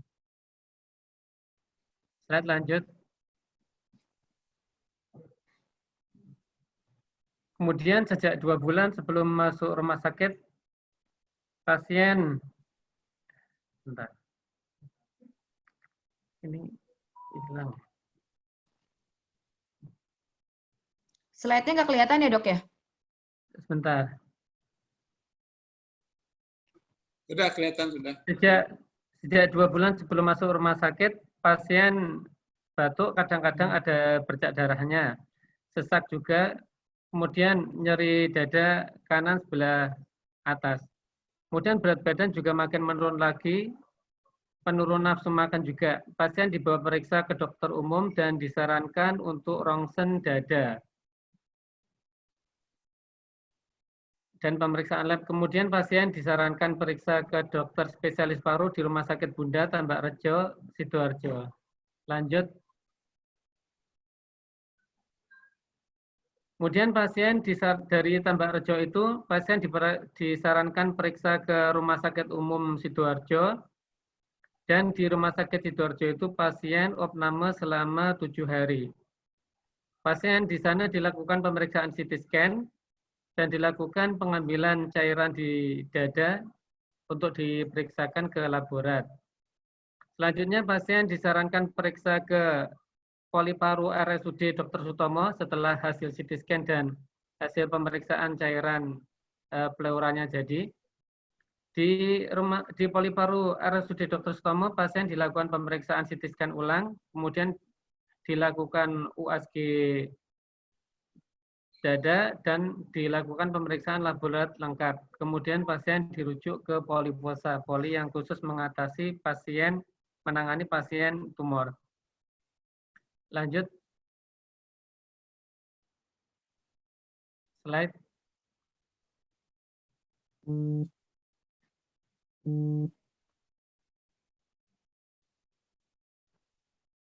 Slide-nya mohon lanjut. Sudah. Next. Pemeriksaan fisis. Ini fisis, Dok. Sebelumnya ini. Sebelum ini. Oh, ini. Ya. Iya. Kemudian riwayat penyakit dahulu, tidak ada riwayat hipertensi, tidak ada riwayat DM, asma, kemudian tidak ada riwayat pengobatan OAT. Pasien kemoterapi yang pertama tanggal 5 Mei 2020. Riwayat pekerjaan, pasien bekerja di pabrik konstruksi baja sejak tahun 90-an sampai tahun 2019. Kemudian dari riwayat psikososialnya, pasien merokok sejak lulus SD dan berhenti merokok pada bulan Desember 2019. Berarti kurang lebih pasien merokok lebih dari 30 tahun. Lanjut slide-nya. Dari keadaan umumnya, pasien lemah, tanda-tanda vitalnya tekanan darah 110/70, nadinya 80 kali per menit. Kemudian respirasinya ketika datang opname kedua ini 16 kali per menit sudah tidak merasakan sesak. Suhu tubuhnya 36,6 derajat Celcius, saturasinya 98% dengan O2 ruangan.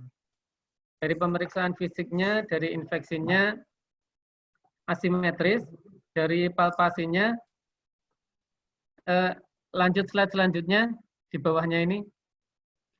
Dari inspeksinya asimetris, kemudian palpasi femitus yang kanan menurun, kemudian dari perkusinya paru kanan redup, dan pada pemeriksaan auskultasi vesikuler kanan menurun. Slide lanjut. Ini dari hasil pemeriksaan laboratoriumnya. Secara umum kondisinya bagus. Kemudian pasien ini tidak kita lakukan pemeriksaan BGA karena memang sama sekali tidak ada keluhan sesak dan saturasi oksigennya bagus. Slide-nya lanjut. Ini pemeriksaan fototorak pada tanggal 14 Maret 2020. Lanjut. Yang ini pemeriksaan fototorak selanjutnya pada tanggal 30 Maret 2020. Lanjut lagi. Nah, ini dari pemeriksaan CT scan torak pada tanggal 23 Maret 2020. Moga lanjut. Ya, ini sama CT scan toraksnya tanggal 23 Maret 2020. Lanjut lagi. Lanjut. Nah, kemudian pasien juga sudah dilakukan pemeriksaan bone survey. Lanjut lagi. Mohon lanjut. Nah, ini dari pemeriksaan foto toraks pada tanggal 30 Maret 2020. Tampak opasitas densitas massa batas bagian tidak jelas, tapi irregular, ukuran kurang lebih 10 kali 8,4 cm di supraparahiler sebelah kanan. Dengan membentuk sudut tajam terhadap parenkin paru yang ada pada foto lateral terproyeksi pada lobus apiko-posterior paru kanan dengan pneumonik reaction di sekitarnya. Kemudian kesannya di sana tampak massa lobus apiko-posterior paru kanan. Tak tampak proses metastase pada tulang-tulang yang tervisualisasi. Kemudian jantung tak tampak kelainan.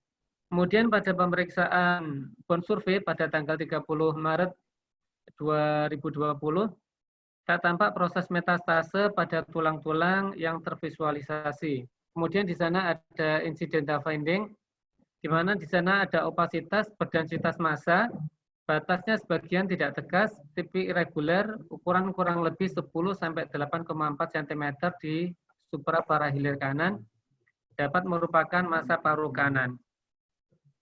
Lanjut.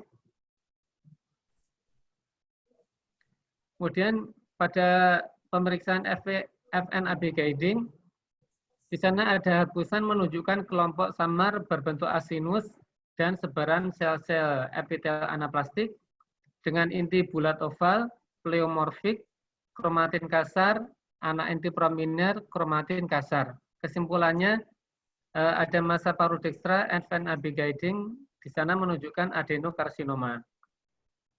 Kemudian dilakukan CT scan thorax multislice tanpa atau dengan kontras IV memakai injektor 3 cc per detik.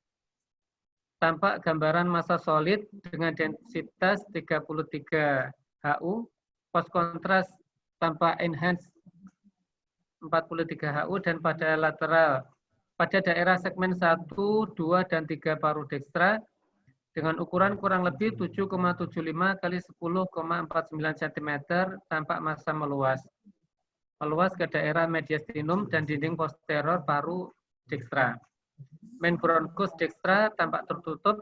Kesimpulannya, tumor paru dekstra segmen 1, 2, dan 3 dengan ukuran 7,75 kali 10,49 cm, T4, M0, N0, stadium 3B. Lanjut. Pada pemeriksaan USG abdomen atas, tak tampak proses metastase ke hepar maupun pembesaran limfonodi di para aorta. Kemudian kista segmen 8 lobus kanan hepar. Saat ini gallbladder, kemudian lien, pankreas, ginjal kanan kiri, buli, prostat tak tampak kelainan. Pada CT scan kepala dengan kontras, saat ini tidak tampak proses metastasis, massa, infak, pendarahan, maupun proses infeksi pada vein parenkim. Kemudian pada pemeriksaan tes mutasi EGFR, di sana tidak didapatkan mutasi EGFR. Lanjut. Kemudian terapi yang sudah kami berikan di sini ada terapi oksigenasi, nutrisi, kemoterapi, dan simptomatis. Itu kasus yang salah satu kasus yang kami temukan, Prof, di sini. Ya, baik. Mungkin ada asupan dari Prof. Ya, oke. Jadi ini kasus datang ke Anda sudah jelas sudah terlambat ya.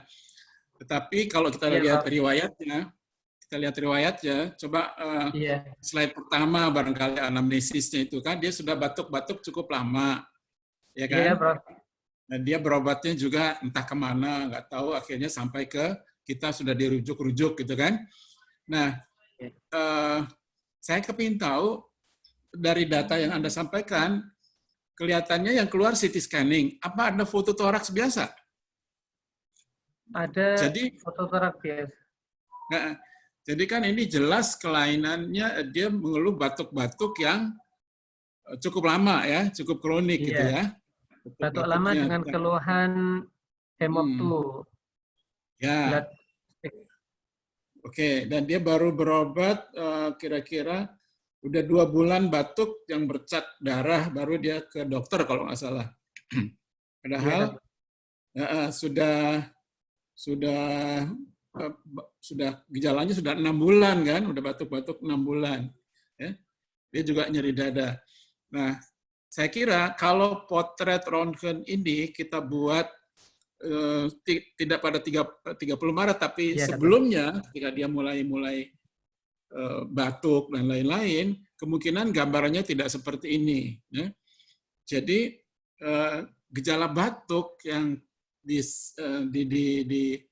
diderita oleh pasien yang kelihatannya kurang mendapat perhatian dari pemeriksaan-pemeriksaan sebelumnya, itu ya.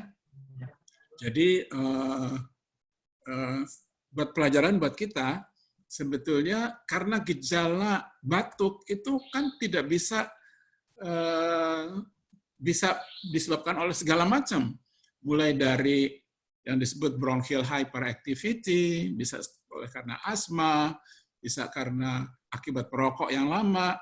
Maka setiap orang dengan batuk harusnya kita buatkan fototoraks ya, dan mungkin pada waktu itu kita akan melihat kelainan, mungkin juga nggak melihat kelainan ya.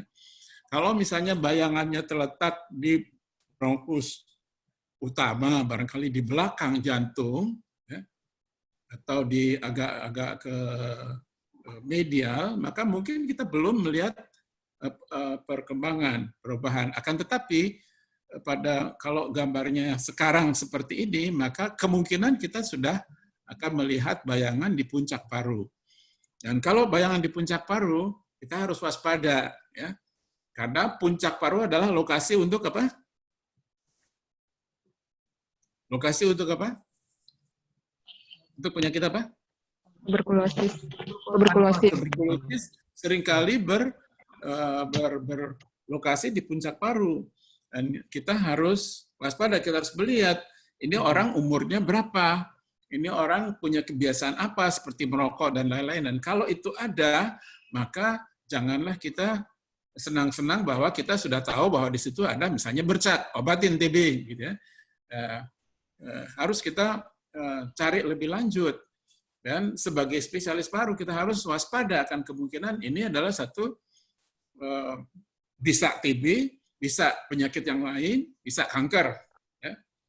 Dan sudah seharusnya kita melakukan upaya pemeriksaan yang lebih lanjut, entah itu CT scanning, entah bronkoskopi. Saya selalu ingin mendahulukan apa yang menjadi kompetensi kita. Ya. Jangan tergantung kepada spesialis lain.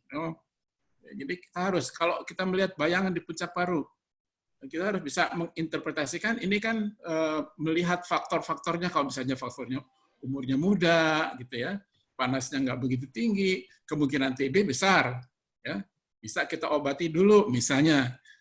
Kan tapi kalau terjadi pada orang sudah agak lanjut usianya seperti pada pasien ini umurnya berapa tadi? 58 tahun kan? 58 tahun, kita harusnya lebih mencurigai kemungkinan-kemungkinan lain. Kalaupun kita mengobati dengan, kita anggap sebagai TB dan kita obati sebagai TB, maka harus diikuti dengan pemantauan hasil pengobatan. Reaksi pengobatannya bagaimana. Ya. Kalau dia TB, maka dengan pengobatan 2 minggu, biasanya gejala-gejala tersebut akan mulai menghilang. Ya. Mungkin demam-demamnya udah hilang. Ya, mungkin nafsu makannya sudah kembali bertambah, dan itu suatu tanda bahwa kemungkinan diagnosis kita benar. Gitu ya. Tentu saja BTA dan lain harus diperiksa. Tetapi kalau gejala-gejala tadi tidak mengalami perubahan, apalagi kemudian muncul gejala nyeri, harus waspada.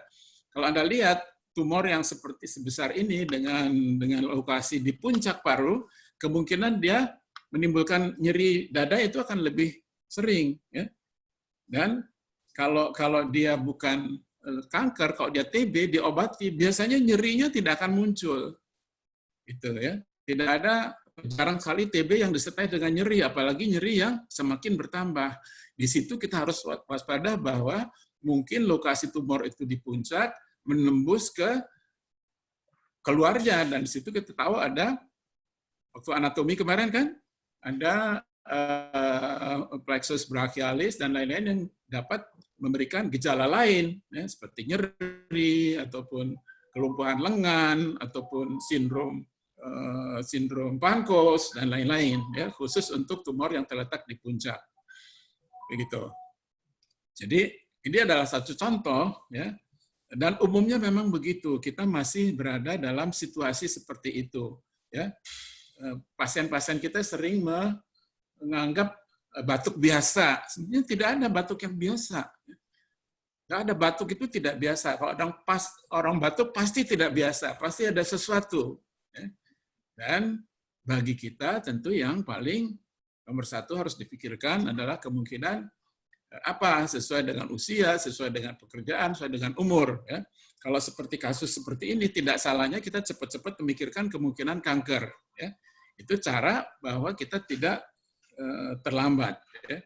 Tapi kalau kita leha-leha dulu, dianggap TB dulu, kemudian pemantauan pengobatannya tidak baik, bisa-bisa kita datang dapatnya kasus-kasus yang seperti ini. Gitu. Jadi pada kasus ini kan kemudian timbul nyeri kan? Nyerinya sampai sekarang hilang apa enggak, Dokter Hukmain? Setelah mendapatkan kemo yang pertama, nyerinya sangat berkurang. Saat ini sudah Jadi nyeri itu selama belum diobati ya dia bakal terus nyeri. Mungkin kalau kita tambahkan radioterapi akan lebih baik lagi. Karena di sini sudah ditegakkan diagnosis. Oke, jadi umumnya kanker paru ya seperti ini ya. Temunya memang unfortunately barangkali kita masih dalam suasana seperti ini. Tetapi mudah-mudahan nanti kalau Anda dari sekarang mulai waspada sudah bisa selalu saya mengatakan kalau kita melihat pasien harus kita melihatnya dalam keadaan 3 dimensi, kalau perlu 4 dimensi gitu ya. Jadi gejala itu dikombinasikan dengan kebiasaannya, dengan umurnya, dengan faktor-faktor yang lain, kita harus bisa mengarahkan pikiran kita ke arah mana. Gitu. Kalau sudah ada nyeri, boleh dibilang sudah kemungkinan terlibat organ-organ yang lain. Dan kalau melihat lokasi tumor ini, maka saya akan mengatakan kemungkinan dia sudah menembus ke plexus brachialis dan mungkin ada juga kelainan yang lain yang belum kita temukan. Itu satu komentar saya. Kedua, Dr. Muhaimin, tadi Anda pada pemeriksaan fisis, Anda menemukan ada redup atau peka kayak gitu-gitu ya di paru kanan. Yang belum saya dengar adalah apa coba? Yang agak kurang belum Anda sampaikan. Ada satu pemeriksaan yang penting, tanda yang penting yang harusnya kita dapat tuh dari awal. Suara nafas menurun. Betul. Oke, baik. Lalu perkusinya? Perkusinya tadi? Perkusinya redup, Prof, untuk area yang sakit. Artinya, nah, cuma juga saya tadi belum begitu jelas, di mana ada temukan di seluruh paru kah atau di lokasi tertentu? Di lokasi yang kanan atas. Kanan atas, oke. Iya. Ya, nah, berarti sesuai dengan pemeriksaan radiologisnya ya. Cuman seringkali begini ya. Kadang-kadang kalau ini kan tadi pada pemeriksaan kemudian ditemukan ada massa di bronkus utama ya kalau nggak salah.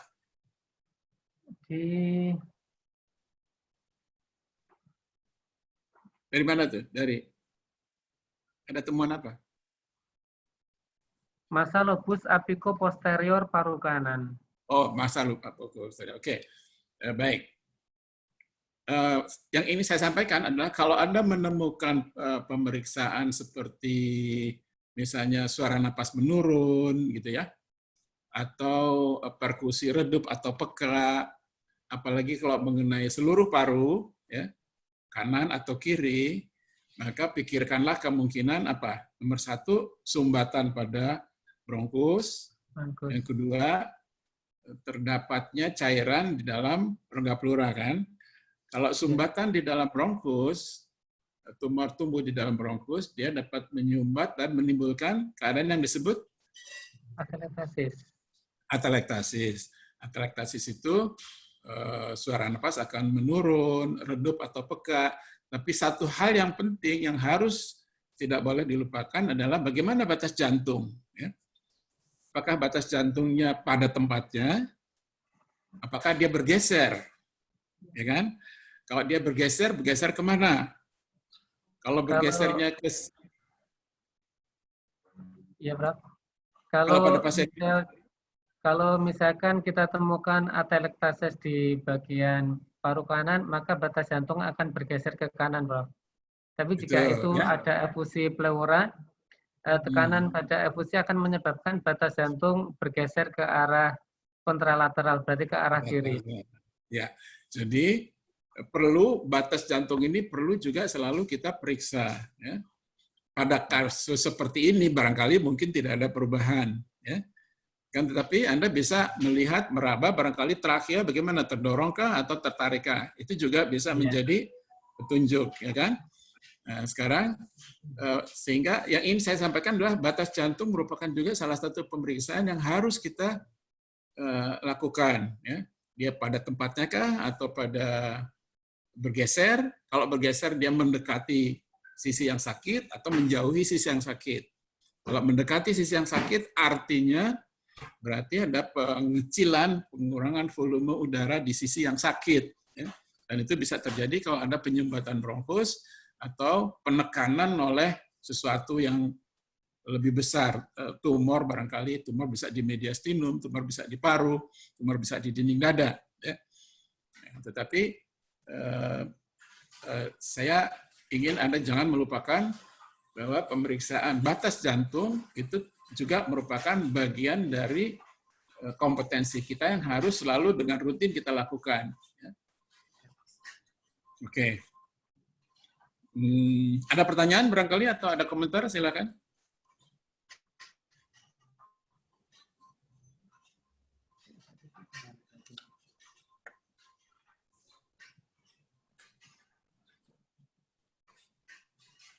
Ya, di sini pada pasien ini sudah dilakukan pemeriksaan apa tadi?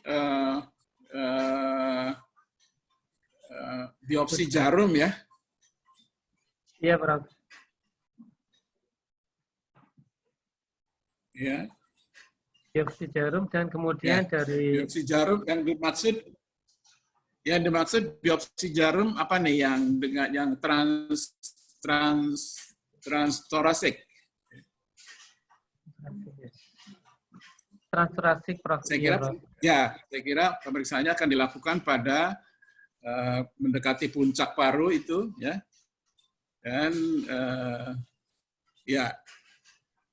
dan disebutkan di sini saya coba kita lihat terkait dengan deskripsi patologi anatomi tadi. Hapusan menunjukkan kelompok samar membentuk asini. Artinya apa itu? Kalau dia membentuk asini umumnya terdapat pada asini itu apa?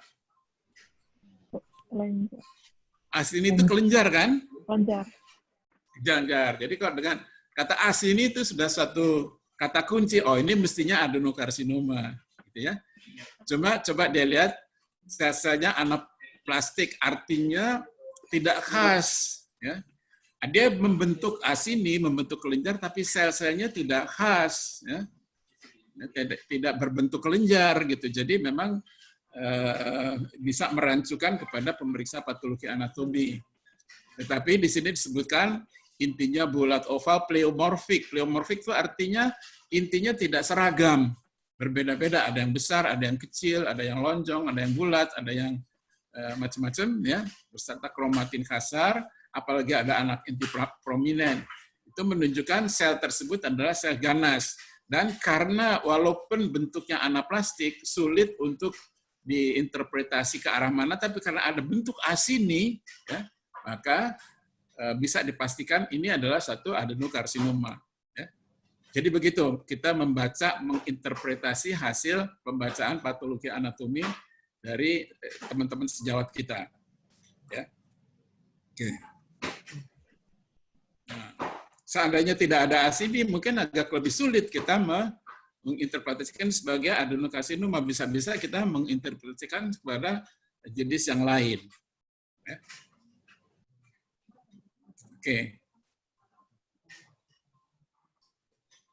Baik, ada pertanyaan dari Pekanbaru?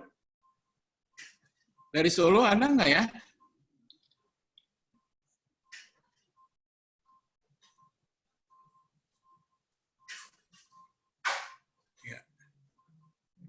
Dan belum ada pertanyaan tertulis. Kita ada pertanyaan ini, Prof. Prof, ini ada pertanyaan. Jika dengan beberapa modalitas diagnosis belum bisa menentukan jenis tumor, apakah kita bisa melakukan blind kemoterapi dan berapa lama kemoterapi diberikan?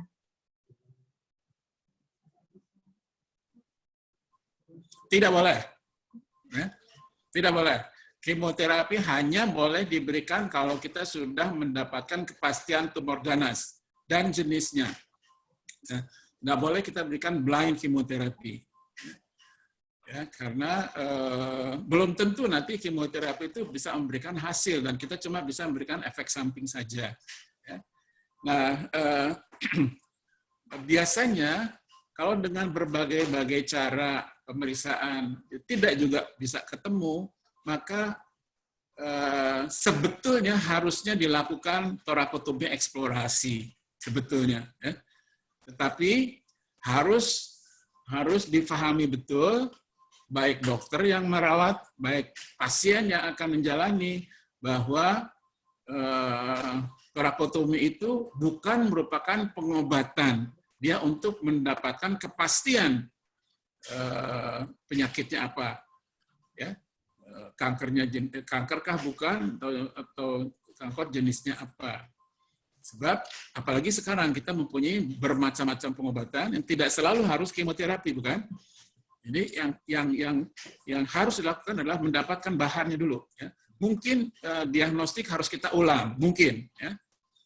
Dan itu harus Anda pandai menyampaikan kepada pasien bahwa entah karena berbagai-bagai hal, kita belum dapat menegakkan diagnosisnya, dan kalau tidak mungkin kita mengulang atau tidak mungkin kita melakukan pemeriksaan jenis yang lain, maka torakotomi bisa kita tawarkan.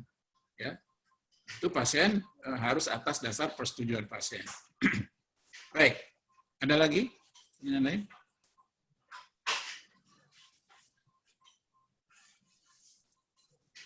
Oh, ini ada pertanyaan dari Solo.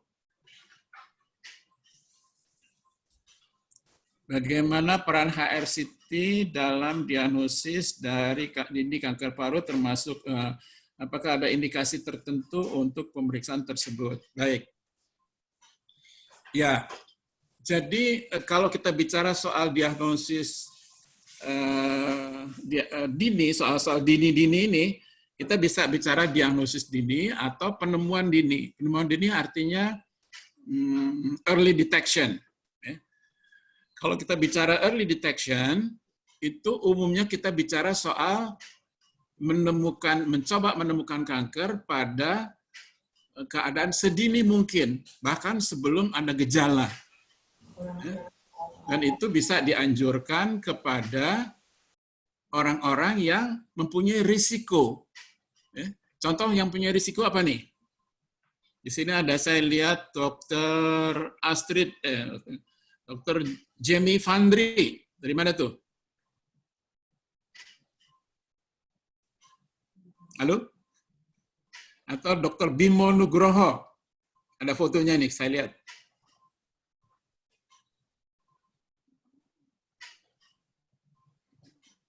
Ya? Gimana? Atau Dr. Muhaimin deh. Kapan kita mencoba melakukan penemuan dini kanker paru pada pasien yang seperti apa, pada orang yang seperti apa?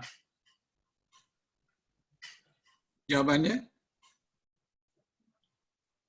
Pada pasien usia tua. Ada orang yang mempunyai risiko. Ya, Pada pasien tua, kemudian pada pasien yang mempunyai faktor resiko seperti merokok atau dari tempat kerjanya. Oke. Kemudian ada keluarga. Jangan tungguin sampai dia tua. Ya, baik. Jadi faktor pasien-pasien punya faktor risiko, terutama kita nggak usah nunggu sampai tua loh. Ya. Kita tunggu sampai orang-orang yang umur 40, 50, 60 itu sebetulnya adalah pasien-pasien yang seharusnya kita bisa, kalau programnya ada, kalau kemungkinannya ada, itu kita lakukan penemuan dini. Ya. Jadi pasien-pasien yang berisiko, ya, di usia sekitar di atas 40 kalau saya bilang sih, 50, 60. Ya. Dia mempunyai kebiasaan merokok, ya. Dia mempunyai riwayat keluarga. Itu sudah sepatutnya kita lakukan pemeriksaan dini. Penemuan dini. Namun temuan dini ini kan memang nanti bisa konsekuensi besar gitu. Nah, kalau kita bicara soal penemuan dini, maka cara pemeriksaannya biasanya adalah satu, pemeriksaan sitologis putum, kedua fototoraks, dan di negara-negara yang cukup kaya itu HRCT, ya. HRCT dengan low dose, ya. Itu dikerjakan di negara yang kaya. Amerika aja nggak mengerjakan, ya. Swedia aja nggak mengerjakan. Di Jepang pemeriksaan ini hanya dilakukan pada disebutnya prefektur tertentu yang sangat kaya, baru mereka melakukan pemeriksaan. Tidak menjadi policy dunia, ya. Dan HRCT bisa menjadi salah satu modalitas untuk bisa menemukan tumor yang belum terlihat pada fototoraks. Kurang dari 1 cm bisa. Akan tetapi biayanya sangat besar. Ya. Biayanya sangat besar dan positif yield-nya kecil. Ya. Maka kalau Anda banyak uang, silakan. Ya.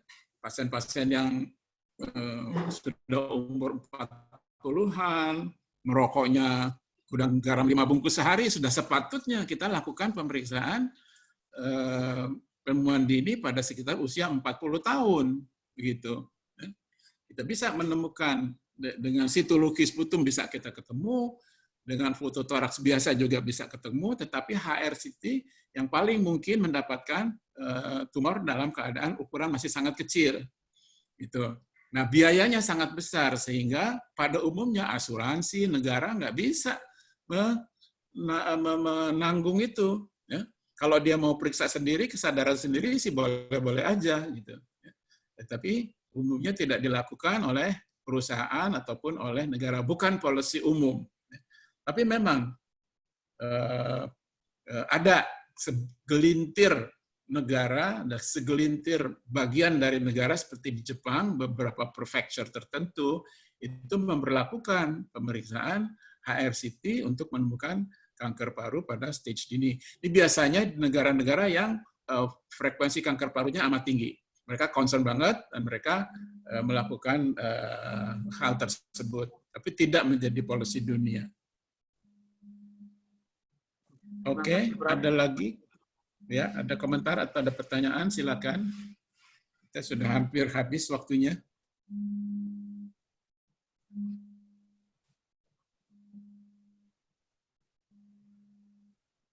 Oke. Ya, silakan kalau masih ada pertanyaan atau komentar. Ini peran HRCT sudah saya jawab ya, dari siapa nih? Dari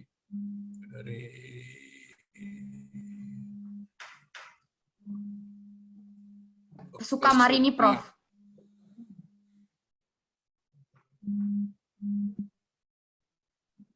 Sukamarini, ya. Dari mana? Dari Solo? Atau dari mana? Oke, baik. Ya, dari UNS Solo, ya, Prof. Baiklah, jadi begini. Oke, baik. Jadi begini, kembali pada topik pembicaraan hari ini, kita bicara memang untuk setiap penyakit kita harus mengenal gejala-gejala yang berkaitan dengan penyakit tersebut. Nah, untuk kanker paru, gejala-gejala tersebut tadi seperti sudah diuraikan. Coba tayangkan kembali slide-nya yang skemanya itu, Dr. Tika, barangkali ya? Skema yang terakhir itu tadi, yang saya bilang bagus. Kalau bisa ditayangkan kembali. Nah, ini ya. Jadi, ada gejala yang disebabkan oleh local tumor, local growth, pertumbuhan lokal, ya. Ada yang berasal dari penyebab lain, seperti paraneoplastic syndrome. Nah, yang penting, ya, yang sangat harus kita kuasai adalah yang berasal dari bagaimana pertumbuhan tumor di saluran napas itu dapat mengganggu saluran napas, dapat mengganggu organ-organ sekitarnya, dapat mengganggu alat-alat seperti saraf ataupun pembuluh darah yang terlibat. Ya. Jadi gejala batuk, gejala sesak, gejala batuk berdahak, gejala batuk terinfeksi, itu merupakan gejala yang mungkin mengarahkan kita kepada penyakit ini. Mengingat juga yang harus diingat juga adalah faktor usia, faktor kebiasaan, faktor kerja, dan lain-lain. Ya. Dan kalau itu merupakan suatu kecurigaan ke arah kanker, maka bisa kita melakukan berbagai pemeriksaan, mulai dari pemeriksaan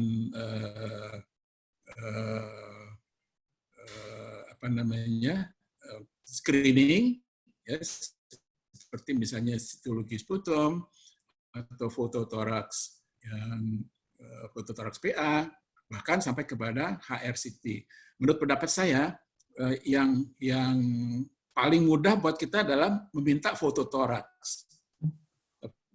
Fototoraks PA, ya.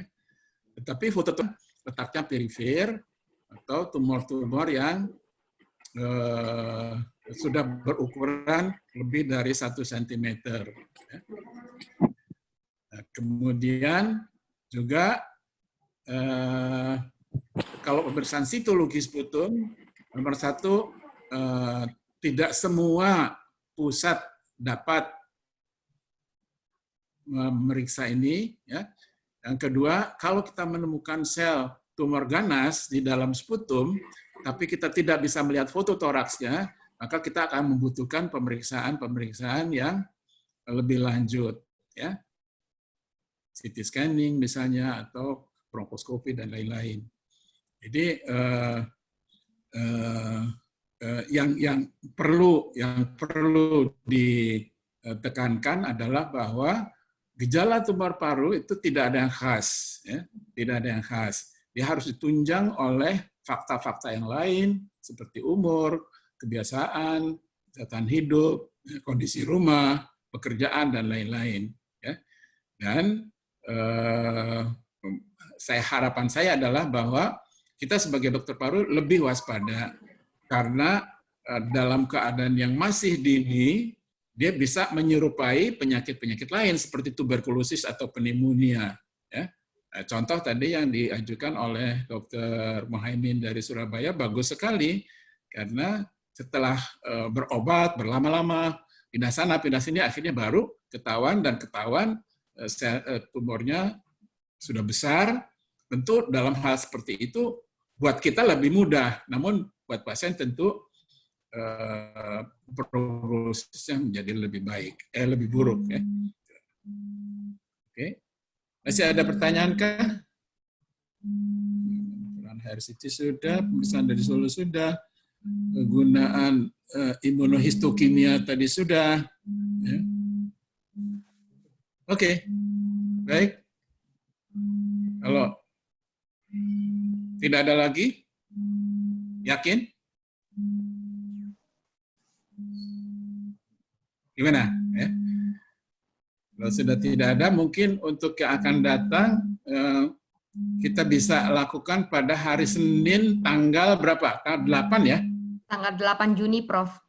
Tanggal 8 Juni. Dari Jakarta sudah menyiapkan apa? Halo? Jakarta? Sudah ada yang menyiapkan? Ya? Diagnosis meliputi pemeriksaan radiologis. Pemeriksaan radiologi dan pemeriksaan-pemeriksaan lain. Saya kira coba disiapkan. Kemudian mungkin saya ingin menawarkan kepada Medan atau Solo untuk juga menyiapkan kasus ataupun presentasi singkat.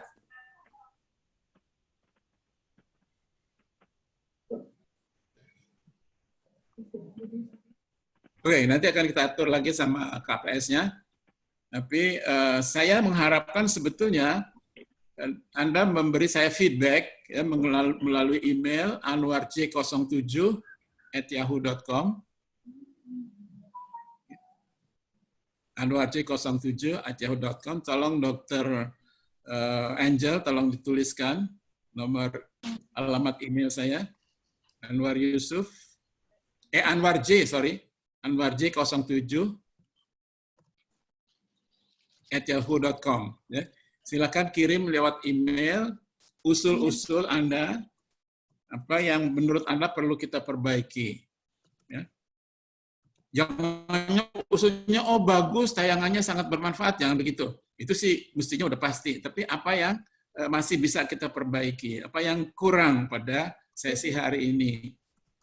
Yang jelas tadi ada keterlambatan dan ada kesalahpahaman dengan Surabaya sehingga sangkanya buat besok. Oke, tapi mungkin juga salah saya minta maaf, tapi kelihatannya cukup banyak yang tahu pada hari ini. Jadi ya mungkin salah komunikasi antara saya dengan Dr. Helmia. Saya minta maaf. Jadi untuk yang akan datang hari Senin hari Senin tanggal 8 Juni Prof. Jam 13 ya. Iya, jam 1 Prof. Saya akan tawarkan Jakarta memang harus menyiapkan karena ini tanggung jawab saya dengan semester kedua. Tapi saya tawarkan juga kepada Medan atau Solo yang juga barangkali mau bicara soal diagnostik radiologi dan diagnostik lain untuk kanker paru.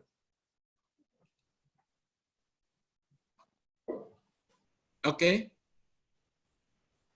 Masih ada yang mau menyampaikan pertanyaan atau komentar? Silakan. Kalau tidak ada, saya ucapkan pada Dr. Muhaimin Surabaya, Dr. Lina dan Dr. Tika, ya, serta Dr. siapa nih yang sudah bertanya, ada Dr. Sukma Rini, ada Dr. Siapa tadi? Ya. Oke, ya. Pada pertemuan yang akan datang, saya harap lebih interaktif, jangan malu-malu dan jangan segan-segan bertanya, ya. Tidak heran karena Anda baru semester 1 atau semester 2, boleh kok nanya pertanyaan yang ya terserahlah ya. Saya akan senang kalau ada banyak pertanyaan dari saudara-saudara yang mendengarkan. Oke, terima kasih Dr. Angel atas fasilitasnya. Ya, sama-sama Prof. Untuk hari Senin depan masih difasilitasi ya, AstraZeneca masih, ya? Prof, sampai 6 kali, Prof. Oke, 6 kali. Mudah-mudahan nanti kita juga bisa sampai kepada terapi, khususnya kemoterapi, radioterapi, operasi, dan juga yang sekarang sedang tren adalah imunoterapi. Baik, Prof. Ya. Baik, terima kasih. Lagi, mudah-mudahan kita bisa ketemu lagi. Assalamualaikum warahmatullahi wabarakatuh. Waalaikumsalam warahmatullahi wabarakatuh.